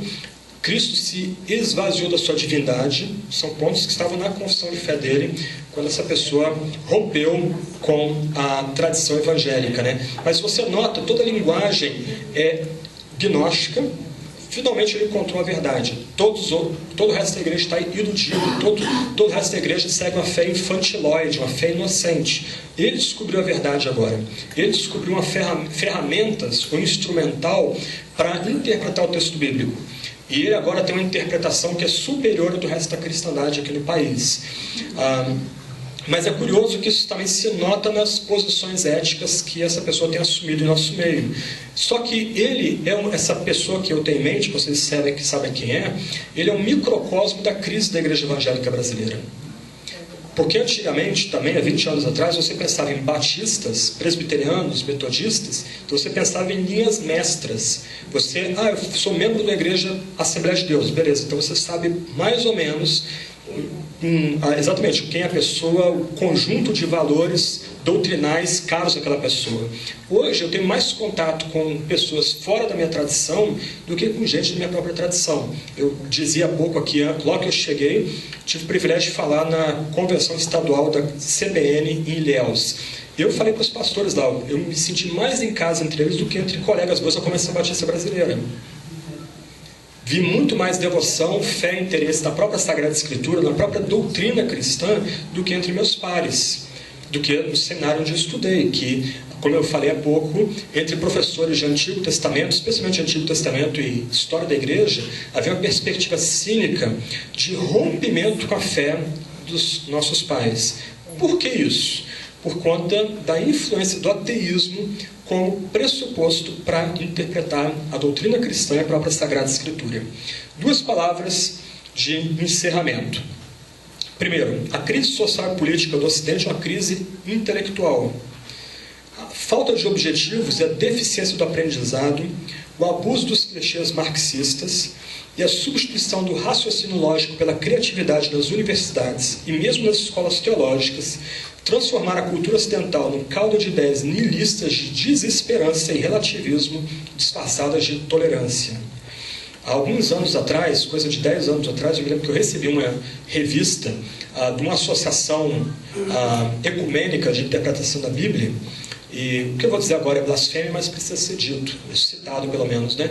Onde os autores, fazendo o autor, eu não me lembro se ele era católico ou metodista, não me recordo direito, mas haviam autores dessa linha naquela revista. Ele defendia que o trato de Jesus com seus discípulos era um trato baseado em relações homoafetivas. Então a leitura que ele faz do apóstolo João apontaria para isso. Isso numa revista dessas mais respeitadas entre católicos e luteranos e metodistas de interpretação bíblica na América Latina. Então o que você tem não é mais a busca pela excelência acadêmica, primando pela lógica, pela ênfase na retórica e na gramática, como era o padrão nas escolas no passado. Mas você tem agora uma ênfase na criatividade, em ruptura com tudo que veio anteriormente. Só que aí você tem 2 pontos aqui. Primeiro, no que se refere a nós aqui na Academia Teológica. Você tem um rompimento com a fé cristã histórica, de um lado. Do outro lado, você tem o fim do academicismo. Isso é interessante. Em linhas gerais, nossas academias, nossos seminários teológicos não formam mais pesquisadores ou pastores prontos a pesquisar, a estudar, a interagir com o Antigo Testamento, o Novo Testamento, prontos a ter uma boa teologia, uma teologia sistemática, uma doutrina sólida, e daí partindo para a pregação e para o trabalho pastoral. O que você tem é uma ênfase na criatividade do aluno, muitas vezes destituída de um fundamento sólido. Então o que você tem muitas vezes é um niilismo e desesperança, não só nas grandes academias, mas dentro dos próprios seminários teológicos. E por último, As universidades, em geral, não fornecem aos jovens o conhecimento da grande tradição filosófica e literária que fazia com que os estudantes do passado tomassem consciência da ordem da criação e da posição do homem nelas. Isso se aplica tanto às academias teológicas quanto também às academias seculares. As pessoas hoje não leem mais Platão, não leem mais Aristóteles, elas não sabem mais o que Sócrates deixou, legou para o Ocidente. No nosso caso aqui, nós não lemos mais a Epístola de Diogneto, a primeira de Clemente aos Romanos, a gente não lê mais Agostinho, nós não lemos mais Atanásio, nós não lemos mais Calvino, Lutero, Wesley, nós não temos familiaridade mais com Jonathan Edwards, que deve ser tão caro a pentecostais, já que ele é o grande teólogo de avivamento, que melhor elaborou a teologia de avivamento a partir do século XVII, século XVIII, melhor dizendo. Isso não é mais importante para nós, esse contato com as grandes fontes literárias, os grandes clássicos do passado. O que é importante, a partir desse paradigma ateísta, é a criatividade, a individualidade, o aluno cria, o aluno inova. Então você tem uma espécie de competição velada na academia secular e teológica para ver quem é o mais criativo.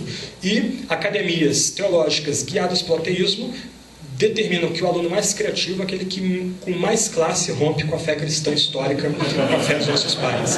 Quanto mais escandaloso, quanto maior a ruptura, mais brilhante, mais inovador ele é. É curioso, só um parênteses aqui, já caminhando para o final, o snobismo cronológico dessa turma, a arrogância dessa turma. Eles dizem, nós precisamos da teologia brasileira. E por isso, sendo muito franco com vocês, minha pouca falta de respeito com essas pessoas. Eu tenho que respeitar um Barth, um Bonhoeffer, especialmente ambos, Pannenberg, ainda que eu discorde deles em pontos importantes da fé, mas em alguma medida eles estavam sendo criados no ambiente liberal e tentando descobrir um novo paradigma ligado à ortodoxia luterana e reformada do passado. Você pode imaginá-los como pessoas lá no fim da piscina tentando chegar à tona. E você vê isso com Barth, especialmente no rompimento dele com Kierkegaard. E o livro aqui mapeia bem isso, a forma como ele vai romper com Kierkegaard no final da vida dele, chamando de um supremo hipócrita, um individualista que não tinha muito interesse na igreja, na comunidade visível, na comunidade cristã. Do outro lado, aqueles que o seguem, eles estão voltando à piscina. Ou, para usar a metáfora de Karl Barth, atacando Rudolf Bultmann, que eles se tornaram inimigos declarados depois, Barth vai dizer que Bultmann estava voltando para o Egito, para os melões e para as carnes do Egito, de onde eles tinham saído com tanta luta, com tanta dificuldade. Ele não entendia isso. Ele travou uma controvérsia com Bultmann que durou 20 anos, também rejeitando Bultmann como uma espécie de neognosticismo entrando pela porta dos fundos da igreja cristã, na medida que ele primava pelo existencialismo. Mas o meu ponto aqui, eu estou divagando um pouquinho, é que os discípulos desses homens, eles voltam para o Egito. Os discípulos desses homens voltam para o velho liberalismo. Postando-se com tanta arrogância, com tanta empáfia, na verdade estão rompendo com a fé cristã histórica. A gente não tem o direito de reinterpretar o que é fé cristã. A fé cristã é algo recebido, primeiro pela palavra, segundo por aqueles que vieram antes de nós. Então, como eu ia dizendo, eles falam muito de teologia brasileira, a necessidade de ter uma teologia para o nosso país. Primeiro, que país? Anda o Brasil de ponta a ponta. Você tem vários Brasis dentro do país. Agora, segundo, aí eles falam de uma teologia morena, uma teologia latina. Mas espera aí, Atanásio era negro, Agostinho era negro.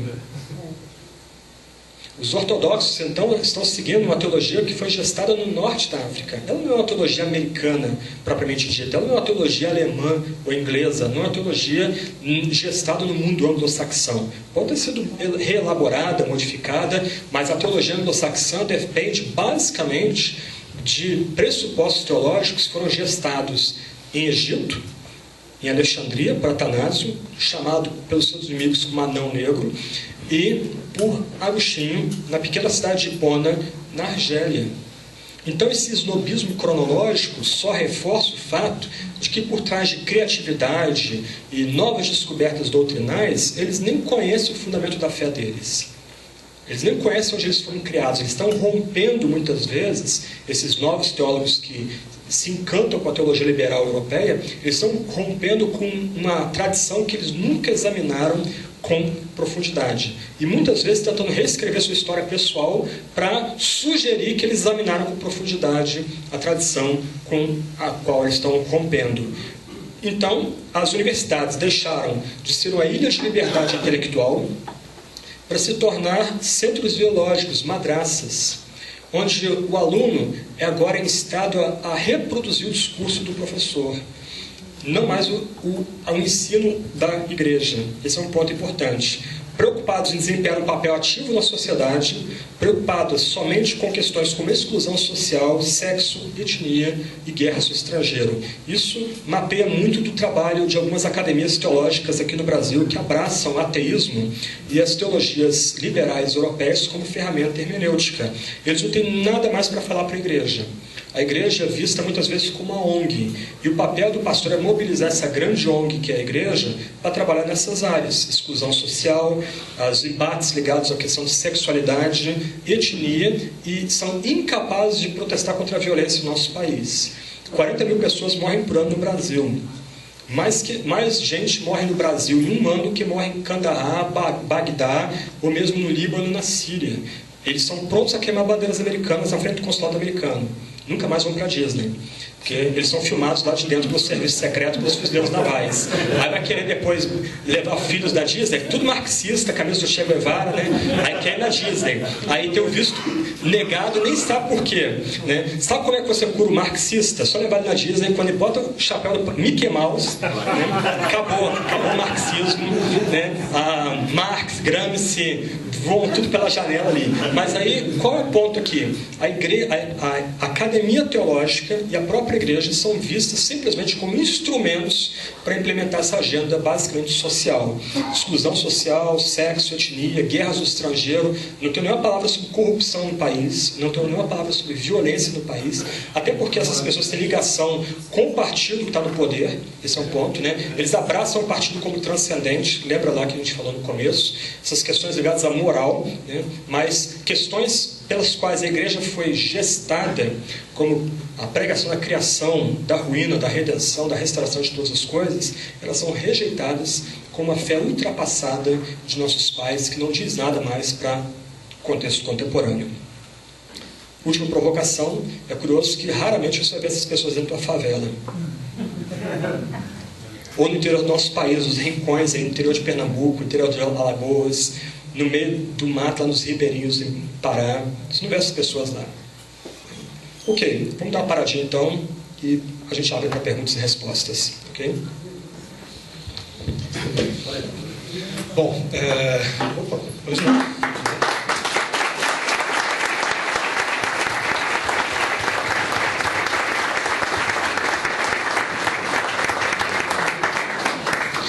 Nós vamos abrir então para algumas questões. Eu já tenho algumas aqui, mas eu vou me limitar também. Alguém tem alguma questão? Levante a sua mão, a gente já pode iniciar. Pode levantar, quem já deseja fazer a questão.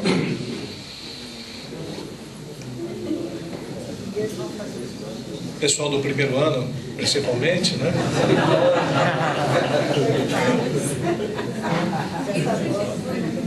Mas não. Pode fazer, Dorival? Tem uma... Você coloca no mesmo local tanto o niilismo, Nietzsche, o ateísmo, quanto o misticismo. Né? Por que você não separa essas vertentes? Porque no final elas se encontram. É interessante, por exemplo, que alguns desses escritores liberais do século XIX, século XX, eram gente profundamente devota. Você pega volumes de sermões de Rudolf Bultmann e Paul Tillich, você não acredita, você não consegue ligar o pregador ao teólogo. Por quê? Não só por causa das questões da reinterpretação dos dogmas em categorias existenciais ou fenomenológicas, mas porque, de alguma medida, eles não estavam prontos a rejeitar a essência da divindade. Não de Jeová, não do Deus Pai, Filho e Espírito Santo, que fala e que se comunica. Então, por exemplo, o Paul Tillich falava de meditar em Deus. E ele ia usar como fundamento disso Meister Eckhart, o famoso místico do século XIV, século XIII da Alemanha. Então, de um lado, não há mais nenhuma ideia de oração, onde você fala e espera que Deus se comunique por meio da palavra, mas do outro lado é uma série de exercícios espirituais que você pode fazer para que sua mente e seu coração repousem nessa divindade. Isso, na verdade, começa com Schleiermacher, famoso teólogo presbiteriano do século XIX, que ele resume toda a fé cristã na existência de uma divindade não nomeada, infinita e impessoal, no fato de que todos somos finitos e seres criados, e que a religião consiste no senso de dependência inquebrantável entre o ser humano finito e essa divindade infinita. Então, isso é curioso. Essa turma, esses teólogos, esses escritores que trabalham dentro desse paradigma ateísta, agnóstico, eles são gente profundamente devota. No meu ambiente, onde eu fui criado como aluno, depois fui dar aula 10 anos nesse ambiente, eles oravam na capela. Aí ficaram ofendidos, um colega ficou ofendido, quando eu virei para ele e perguntei, olha, para que Deus você ora? Eu oro para o Pai, Filho e Espírito Santo, para o Criador, o Senhor, aquele que é Redentor, mas para quem você ora? E ele fechava os olhinhos ali, muito piedoso. Esse professor quase apanhou em sala de aula pela blasfêmia que ele falou a respeito da crucificação de Jesus. Eu fui na igreja dele. Me perdoe aqui pela caricatura, eu tomei um susto na época, que ele literalmente cantava Rompendo em Fé, que é a música do Darth Vader, né? Darth Vader, a música não diz nada. Deus é resumido a uma energia impessoal. A música não fala nada a respeito de quem é Deus. Mas você está cantando Rompendo em Fé, o olhinho bem fechadinho, e literalmente chupando os dentes, e com a mãozinha levantada e dando glória, aleluia. Mas eu falei assim, peraí, como esse camarada pode ter quase apanhado pelos meus alunos, eu não estou brincando, ele quase apanhou mesmo, por causa da blasfêmia que ele falou em sala de aula, e na igreja dele ele é quase um carismático, ele é um carismático na igreja dele, uma espécie de pentecostal. Porque, para ele, há um hiato, de um lado, entre a crença dele e a devoção dele, e do outro lado, essa reinterpretação da fé cristã em categorias existenciais o ajudam a ter uma espécie de devoção, um transe místico com a divindade. No caso da pastora que eu mencionei há pouco, ela valorizava os símbolos, mas os símbolos não per si, os símbolos como uma espécie de chave para levá-la a ter uma devoção mais profunda. Eu escrevi um texto alguns meses atrás, e ele está na internet, onde eu tento analisar muito desses materiais de devoção publicados em língua portuguesa, como Espiritualidade, Brennan Manningham, Richard Foster. Curioso, por exemplo, o Richard Foster ele é teísta aberto. Dallas Willard, ele é teísta aberto também. Isso tem consequências para a própria crença a respeito da Sagrada Escritura. E eles são lidos promovidos por gente ligada, por exemplo, gente que é apaixonada por Paul Tillich, gente que é ligada às teologias da libertação. Por quê? Porque eles compartilham o mesmo entendimento místico da fé cristã, ou da espiritualidade, ou da devoção, melhor dizendo. Um parênteses, a devoção cristã é mística. Ela é mística. Só que ela é baseada na história, na revelação do crucificado, na morte vicária de Jesus. É o que Lutero chamou de teologia da cruz. É a morte de Cristo que nos leva a nos encontrar com Deus. A gente encontra Deus em fraqueza, na cruz, na morte do seu eterno Filho, mas nós somos moldados pelo crucificado. Só que nessas vertentes da espiritualidade, também influenciadas pela teologia contemporânea, pelas teologias contemporâneas, melhor dizendo, a mística é mediada pelo quê? Por encontros de poder ou por especulação. Então, de um lado, na teologia da cruz, é Deus que desce. Nessas teologias contemporâneas, é o ser humano tentando subir por escadas para tentar chegar a disciplinas espirituais. Toda essa ênfase que eu julgo um pouco mórbida, que começa a entrar em grande parte da teologia cristã, muitas vezes entrando sem a gente fazer a devida crítica desse tipo de material de espiritualidade. Eu não vou citar nomes, mas vários desses líderes de movimentos de espiritualidade no Brasil são gente profundamente influenciada pela teologia de Paul Tillich. Gente, inclusive, ligada ao seminário metodista, a faculdade metodista aqui de São Paulo, Ruth Ramos, formados por lá, que tem um centro de Paul Tillich, de estudo de Paul Tillich aqui no Brasil. Tá? Então, nem todo texto de devoção é texto seguro, água segura, ou melhor, bebida cristalina que vai matar a nossa sede. Muito pelo contrário, pode jogar a gente numa crise de espiritualidade violenta e tornando-nos até, nos afastando, inclusive, da própria cruz e do crucificado.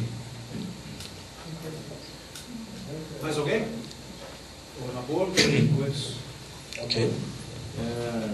A cosmovisão proposta sem uma análise existencialista não gera uma teologia fora da realidade social quando aplicada na comunidade de base?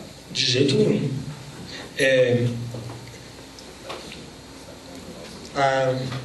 Dois pontos aqui. Primeiro ponto, uma questão curiosa que eu vejo em muito desses defensores da teologia da libertação é que eles negam o dito de Jesus que a sua mão direita não deve saber o que a sua mão esquerda faz quando você faz o bem a quem precisa. Então é curioso que eles batem no peito e enchem a boca, e infelizmente parte do movimento de missão integral da igreja tem esse defeito sério em dizer que durante 2000 anos a igreja nunca fez o bem e finalmente agora se descobriu um princípio teológico para fazer o bem a todos. Ok, foram os batistas que são tão maltratados muitas vezes, caricaturizados como fundamentalistas, que abriram escolas aqui no Brasil no começo do século XIX, ou metade do século XIX para o século XX. Eles criaram hospitais.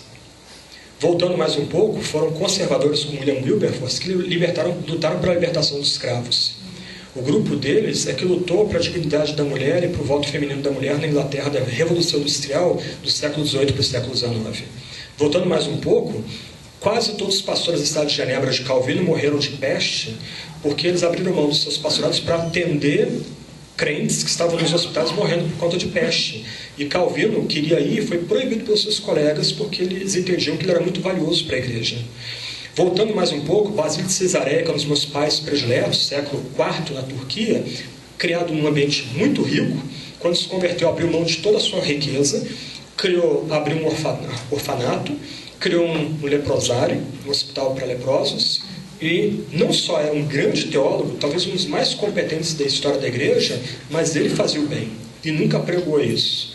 Então, a teologia ortodoxa não está em contradição com o fazer bem a todos, com ter sensibilidade com o pobre, com o fraco, com o oprimido. Muito pelo contrário, é justamente a teologia ortodoxa que tem sido ferramenta de mudanças revolucionárias no Ocidente. Por exemplo, a Revolução Americana de 1776 é basicamente a Revolução Presbiteriana. Eu não quero dar a impressão aqui de que a América era cristã. Quando começa a Revolução Americana, 25% da população americana era evangélica. E ela chegou a tal número por causa dos avivamentos ocorridos na época de Edwards e entre outros heróis ali daquele movimento. Mas essa minoria exerceu profunda influência sobre o movimento revolucionário, que criou a democracia mais antiga do Ocidente, 250 anos de democracia. Até onde vai a gente não sabe, mas ainda é uma democracia que tem suas origens em avivamentos ocorridos no século XVIII. A mesma coisa na Inglaterra. Por que a Inglaterra não provou um banho de sangue como a Revolução Francesa, que foram 40 mil pessoas mortas em 10 anos? Inclusive os líderes da Revolução Francesa que inventaram a guilhotina foram guilhotinados por causa de avivamento, por causa de uma reconstrução da sociedade a partir do evangelho bíblico, do evangelho dos nossos pais, a doutrina dos nossos pais. Outro exemplo histórico, a queda do Muro de Berlim. Isso é curioso, porque o comunismo caiu? Porque alguns crentes luteranos oraram durante 10 anos em Leipzig, as chamadas reuniões de oração de segunda-feira, para que o comunismo caísse. E é a primeira grande revolução no Ocidente sem derramamento de sangue. 10 anos orando, até 1990, um ano depois da queda do muro. E caiu assim, em um mês o regime caiu. E para você ter uma noção, a Alemanha Oriental era, por assim dizer, o país mais rígido, com o maior controle social em toda a cortina de ferro. Então, uma teologia bíblica, uma teologia cristã, evangélica, não está desassociada de uma transformação da sociedade. Basta ver o que acontece com muitas igrejas da Assembleia de Deus e pentecostais. Elas têm a fé simples dos nossos pais. Podem ser, talvez, deficitárias em alguns pontos, poderiam aprofundar mais a fé delas, mas quando elas querem ser cristãs de fato, elas mudam a sociedade. Há um documentário chamado Santa Cruz, que foi feito pelo Walter Salles, se não me falha a memória, passou na GNT há muito tempo atrás, que conta a história de uma Assembleia de Deus, do impacto dela numa roça no Rio de Janeiro. Em um ano a roça mudou. Violência caiu a zero, acabou o tráfico de drogas, os terrenos se valorizaram. Você vê o senso estético dos crentes ali da Assembleia de Deus pintando a igreja, botando a igreja bonitinha, medindo o letreiro para ficar tudo bacana. Você vê os crentes querendo aprender a ler, um adolescente ensinando as pessoas da igreja a ler. Você vê um diácono analfabeto decorando os salmos, citando vários salmos de cor. Isso é fé ortodoxa, que muda a sociedade. Então é interessante que, especialmente nas teologias da libertação, Rui, o muro acabou com as teologias da libertação. O que eles fazem hoje é o quê? Capelania para MST. Sério? Sério. Já comecei a citar nomes. Você pega, entre alguns luteranos do Sul e metodistas, você tem lá uma formação para capelania para MST. Ao arrepio do mandamento, não furtarás, não cobiçarás. Você tem alguns deles, inclusive, rompendo com a igreja, como Frei Beto e Leonardo Boff. Eles simplesmente romperam com a igreja. Eles abandonaram a igreja. Quer dizer, o paradigma ruiu com o fracasso do muro, com a queda do muro. Então agora, como é que eles vão se portar agora como teólogos da libertação? No livro aqui do Teologias Contemporâneas, do capítulo sobre Gustavo Gutierrez, termina justamente com isso. Que sentido faz a teologia de libertação 25 anos depois, com a destruição do muro, o fim do muro? E o mais paradoxal é o seguinte: não sei quem já foi a Berlim, você sai de Berlim Ocidental para Oriental, 20 anos depois que o muro caiu, você ainda vê a diferença abissal em termos sociais e econômicos entre o lado ocidental e o lado oriental. Você ainda respira pobreza e miséria nos conjuntos habitacionais horrorosos que o comunismo deixou para o futuro na Alemanha Oriental. Então, é isso aí. Sim? Professor, até onde a teologia da missão integral ela é ortodoxa e até onde ela é maculada pelo ateísmo e principalmente o marxismo? Eu sugeriria convidar o Jonas Madureira para falar sobre isso. Ele conhece bem mais missão integral do que eu. O problema da missão integral é o Jonas Madureira, para quem não conhece, é o editor da Vida Nova. Não é ele não, ele é o Sérgio, ele é o chefe do Jonas, né? O Jonas Madureira é editor, um dos editores de Vida Nova, é um livro de filosofia pela Vida Nova também, conhece bastante missão integral da igreja, bem mais do que eu. Eu preciso dizer, até onde eu tenho lido, que há uma bifurcação na missão integral da igreja. Há o pessoal mais evangélico, ligado a John Stott, e o pessoal mais influenciado pela teologia da libertação, ligado aos latino-americanos, que são René Padilha e Samuel Escobar.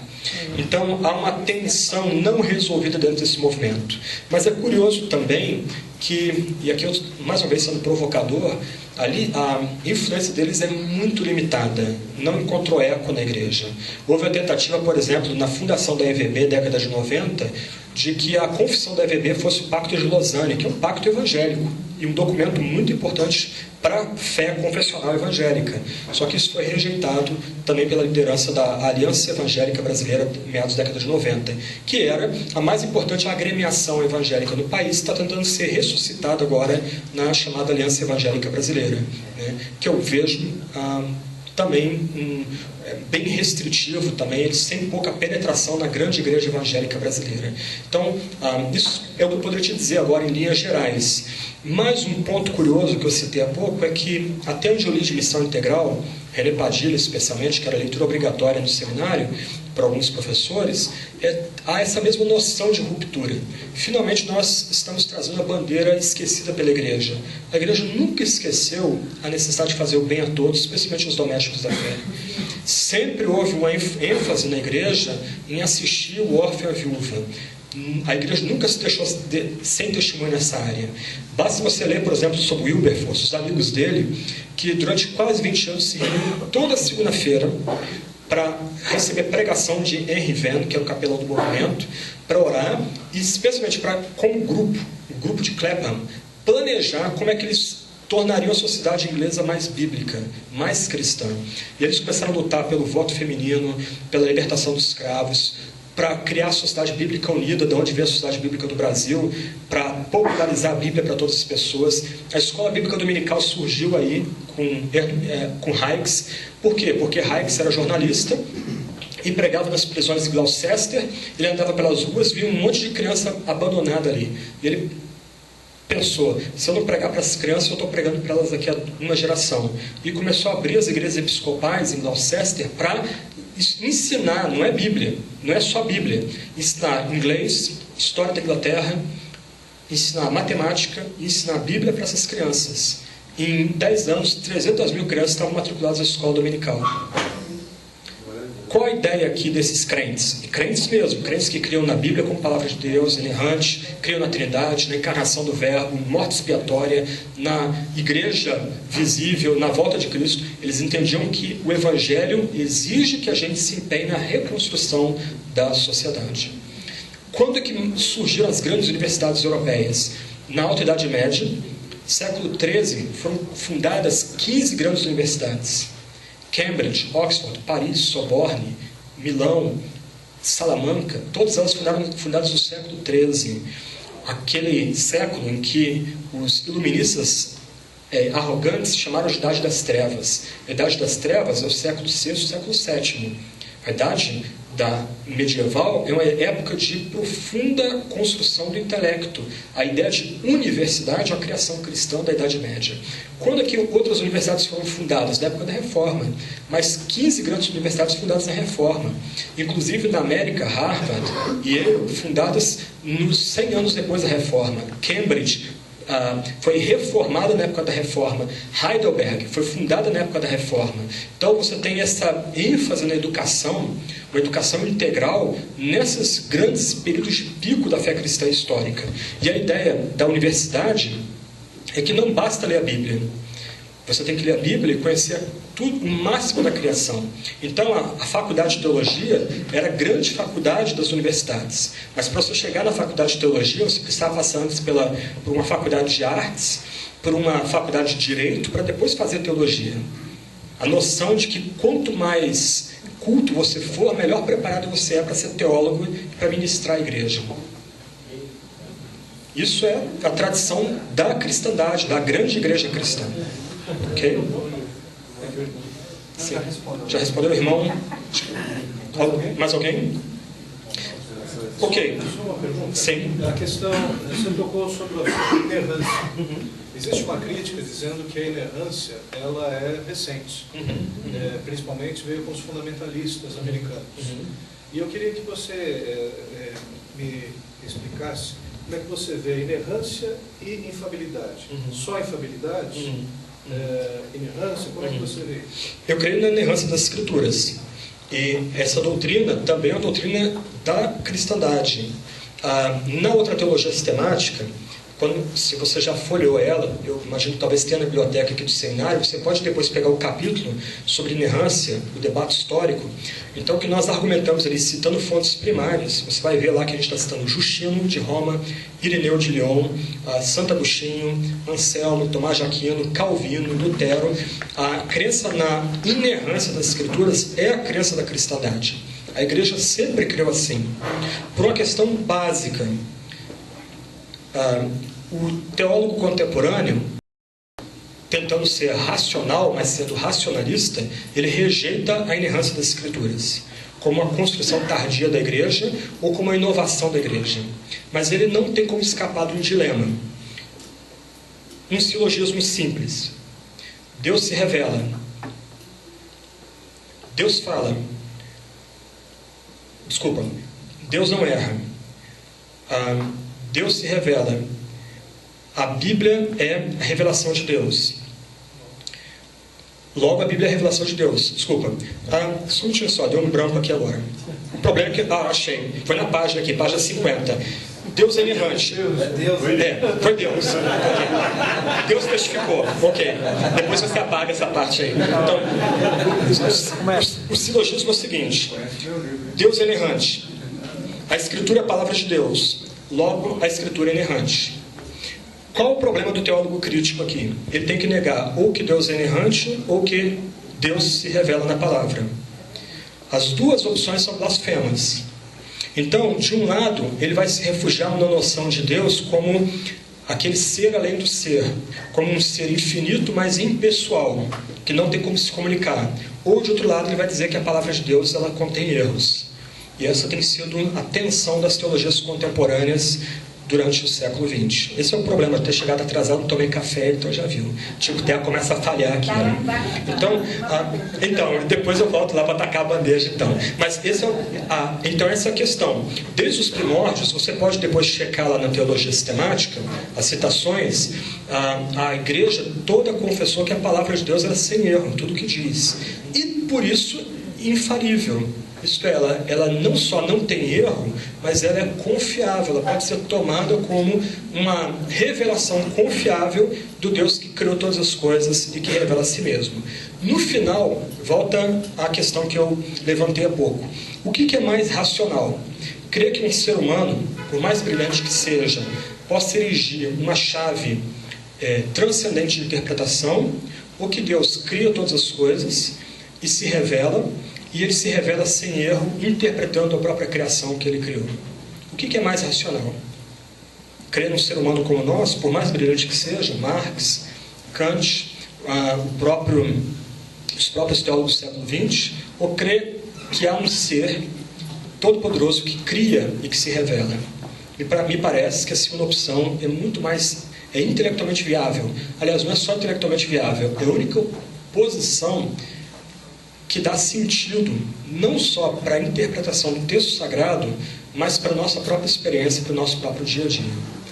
Tirou a fé cristã da equação, tornou-a irrelevante, empurrou ela para as prateleiras da biblioteca como uma peça de museu. Você não tem mais nada para colocar no lugar. O que você tem é literalmente a anarquia, a dissolução da sociedade, a dissolução da própria igreja. Você nota isso, a nossa dificuldade de falar a nossa linguagem comum dentro da nossa própria comunidade de fé. Você vai conversar com alguém que ensinou que Jesus se tornou Deus no batismo, professor da escola dominical. Ele, bem alegre, descobriu o segredo, resolveu o problema da encarnação do Verbo. Jesus se tornou Deus no batismo. Aí você vai abrir a Bíblia e mostrar que não é bem por aí. O que ele faz com você? Bom, essa é a sua opinião, né, pastor? Mas de onde surgiu essa erosão na cultura contemporânea? Do fato de que nós abraçamos um outro paradigma para interpretar a Escritura e a própria criação. Eu estou sendo negativo aqui. Então, minha sugestão é interagir talvez com esse livro. O primeiro capítulo desse livro é uma elaboração, não só de parte da palestra aqui, mas uma elaboração positiva do que vem a ser os pressupostos cristãos, da necessidade de nós aderirmos a pressupostos cristãos para interpretar a Bíblia e a nossa própria experiência. Mas a minha palestra aqui é mais negativa, mais concentrada nos teólogos contemporâneos. Por isso, você, em que pese ter sociedades que elogiam esses teólogos contemporâneos, essas sociedades não se tocam. Esses teólogos contemporâneos, eles não se relacionam. Por exemplo, você pega Pannenberg, que eu gosto bastante dele, aprecio bastante dele, que pese discordar de alguns pontos dele, ele tem críticas pesadas ao seu colega Jürgen Moltmann. E me parece que as críticas dele são muito bem fundamentadas, especialmente na aderência de Moltmann ao chamado princípio da esperança de Ernst Bloch, onde ele vai assumir o marxismo de Bloch como a chave hermenêutica para interpretar a criação e para fazer teologia. Então, é por aí. Ok? Deus abençoe, então. Deus nos guarde aí na fé cristã. Amém.